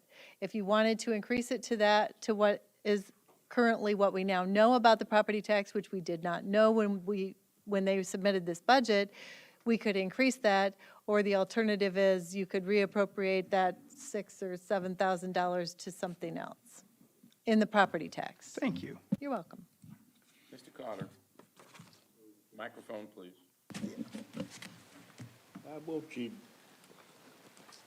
I have a question, 165 and the cable TV franchise. That's a franchise fee that the county board collects from issuing the franchise to Comcast to operate in Champaign County. I understand that, but my problem is everybody getting reruns like I do? Yeah, we all get reruns, believe me. Well, look, why is it we have to put up That has with that? nothing to do with Comcast. That has to do with the stations themselves and with the networks. They save money they make money doing that. Mr. Chairman, I call them. But look, when I pay you my money, don't tell me to go see somebody else, because that's not kosher. If I'm giving you my money, this is what I'm saying. You call them, and they all say, oh, we are getting this from this guy over here. Well, that's just like me. Wait a minute now, this is serious. If I have somebody work for me, he's a subcontractor, which is under my responsibility. He's my responsibility. So don't tell me I'm paying you but my money is coming to you, but you don't have no say-so over this guy that's selling me the picture. It's You know what? ridiculous. Mr. Carter, you can go to Dish. I'm on Dish. You don't want Comcast, change your service. Wait, Mr. Chairman, wait a minute now. Be realistic. Who else we got? Our contract with Comcast does not give us any authority over their operation. It simply provides them the right to provide services in Champaign County. Madam Administrator, they bad. I'm just gonna tell you, they're bad. Well, that's why you can, wait, okay. Astrid, your turn. Microphone, please. Lloyd, actually, for people our age, there's a lot of great nostalgia on TCM and MeTV. Well, that's what I'm saying, but Three every time, Stooges, you got some great oldies there. Chris. you can't get no good answer though, that's what I'm saying. I'm sorry, Sure you turn on your can. mic, turn on- Thank you. With regard to the extension education budget, I assume the 2013 projected column, which is all zero, is that do we expect that to look like the original? Yes. Okay. I guess you have to move out of Illinois to get No, some. get Dish or Direct. Try a different state. All right. Jeff. On the extension education budget as well, the fact that it was 408,991 for this, but we've collected, what? We have somebody speaking, It, please. it will be somewhat less. It will only be what we collect, and there is a discounted amount because of what we didn't collect from Carl. Okay, so any excess reserve that is not in this current budget but is taken out of taxes, is that just thrown into general corp, or where does it go? No. Whatever you decide is the extension education levy is what they will receive. Every time there's a tax disbursement, their levy is separate, and we just pass it through to them. Okay. Patsy and then Astrid. Are we focusing on the county extension budget now? We seem to be. Oh, Yes. okay, thank you. Moved on. I have several concerns. I realize it's just a pass-through, but I went to their website, and this is public tax monies. There's no accounting of these monies on their website.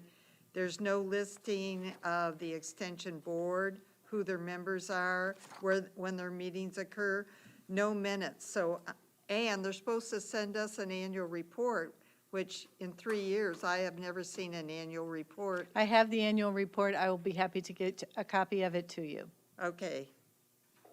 But It that's a doesn't lot fit of in this money. budget book, but if you would like a copy, I have it. I'd like to see it, thank you. Astrid? No? Okay.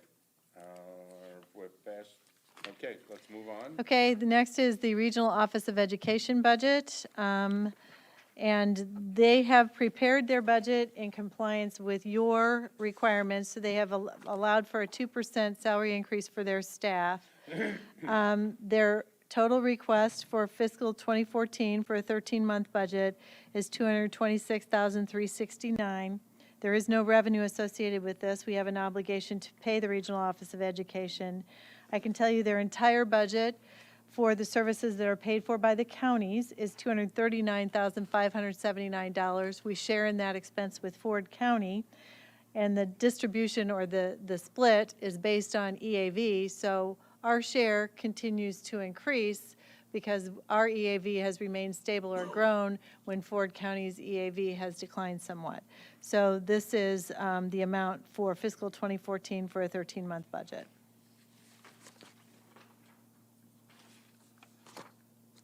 And then finally, the general county budget, which is a budget that has no personnel. This is the budget where a majority of your revenues are receipted for the benefit of the general corporate fund. On the revenue side, the 2014 budget reflects the property tax increase of 2.76% over fiscal 2013. And based on the current economic environment and revenue performances, the 1 cent sales tax is budgeted at a 2% increase, the quarter cent at a 2% increase, the income tax at a 3% increase, and with the exception of the property tax, all of the sales and income taxes are projected for 13 months. On the expenditure side, they are all listed there for you. Everything that is budgeted in this budget is listed.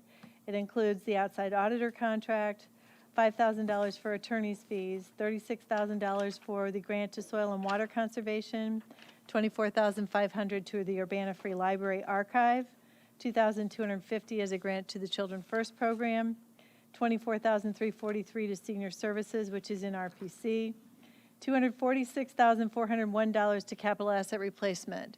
Last year in fiscal 23, that amount was $123,000. That doubles. That is a result of the fact that we have not been funding future reserve and capital asset replacement since fiscal year 2009, and we've reached a point where there's very little reserve for the items that need to be purchased next year, so that amount has increased by that to almost doubled since the fiscal 2013 budget.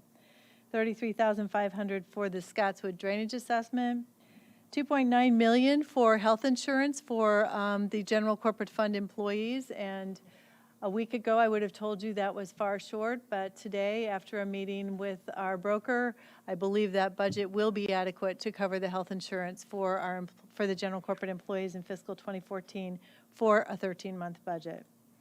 $89,048 to the County Highway Fund for a mechanic who works on all general corporate fund vehicles, and approximately 0.5% budgeted in the contingent line item for fiscal 2014, $169,260.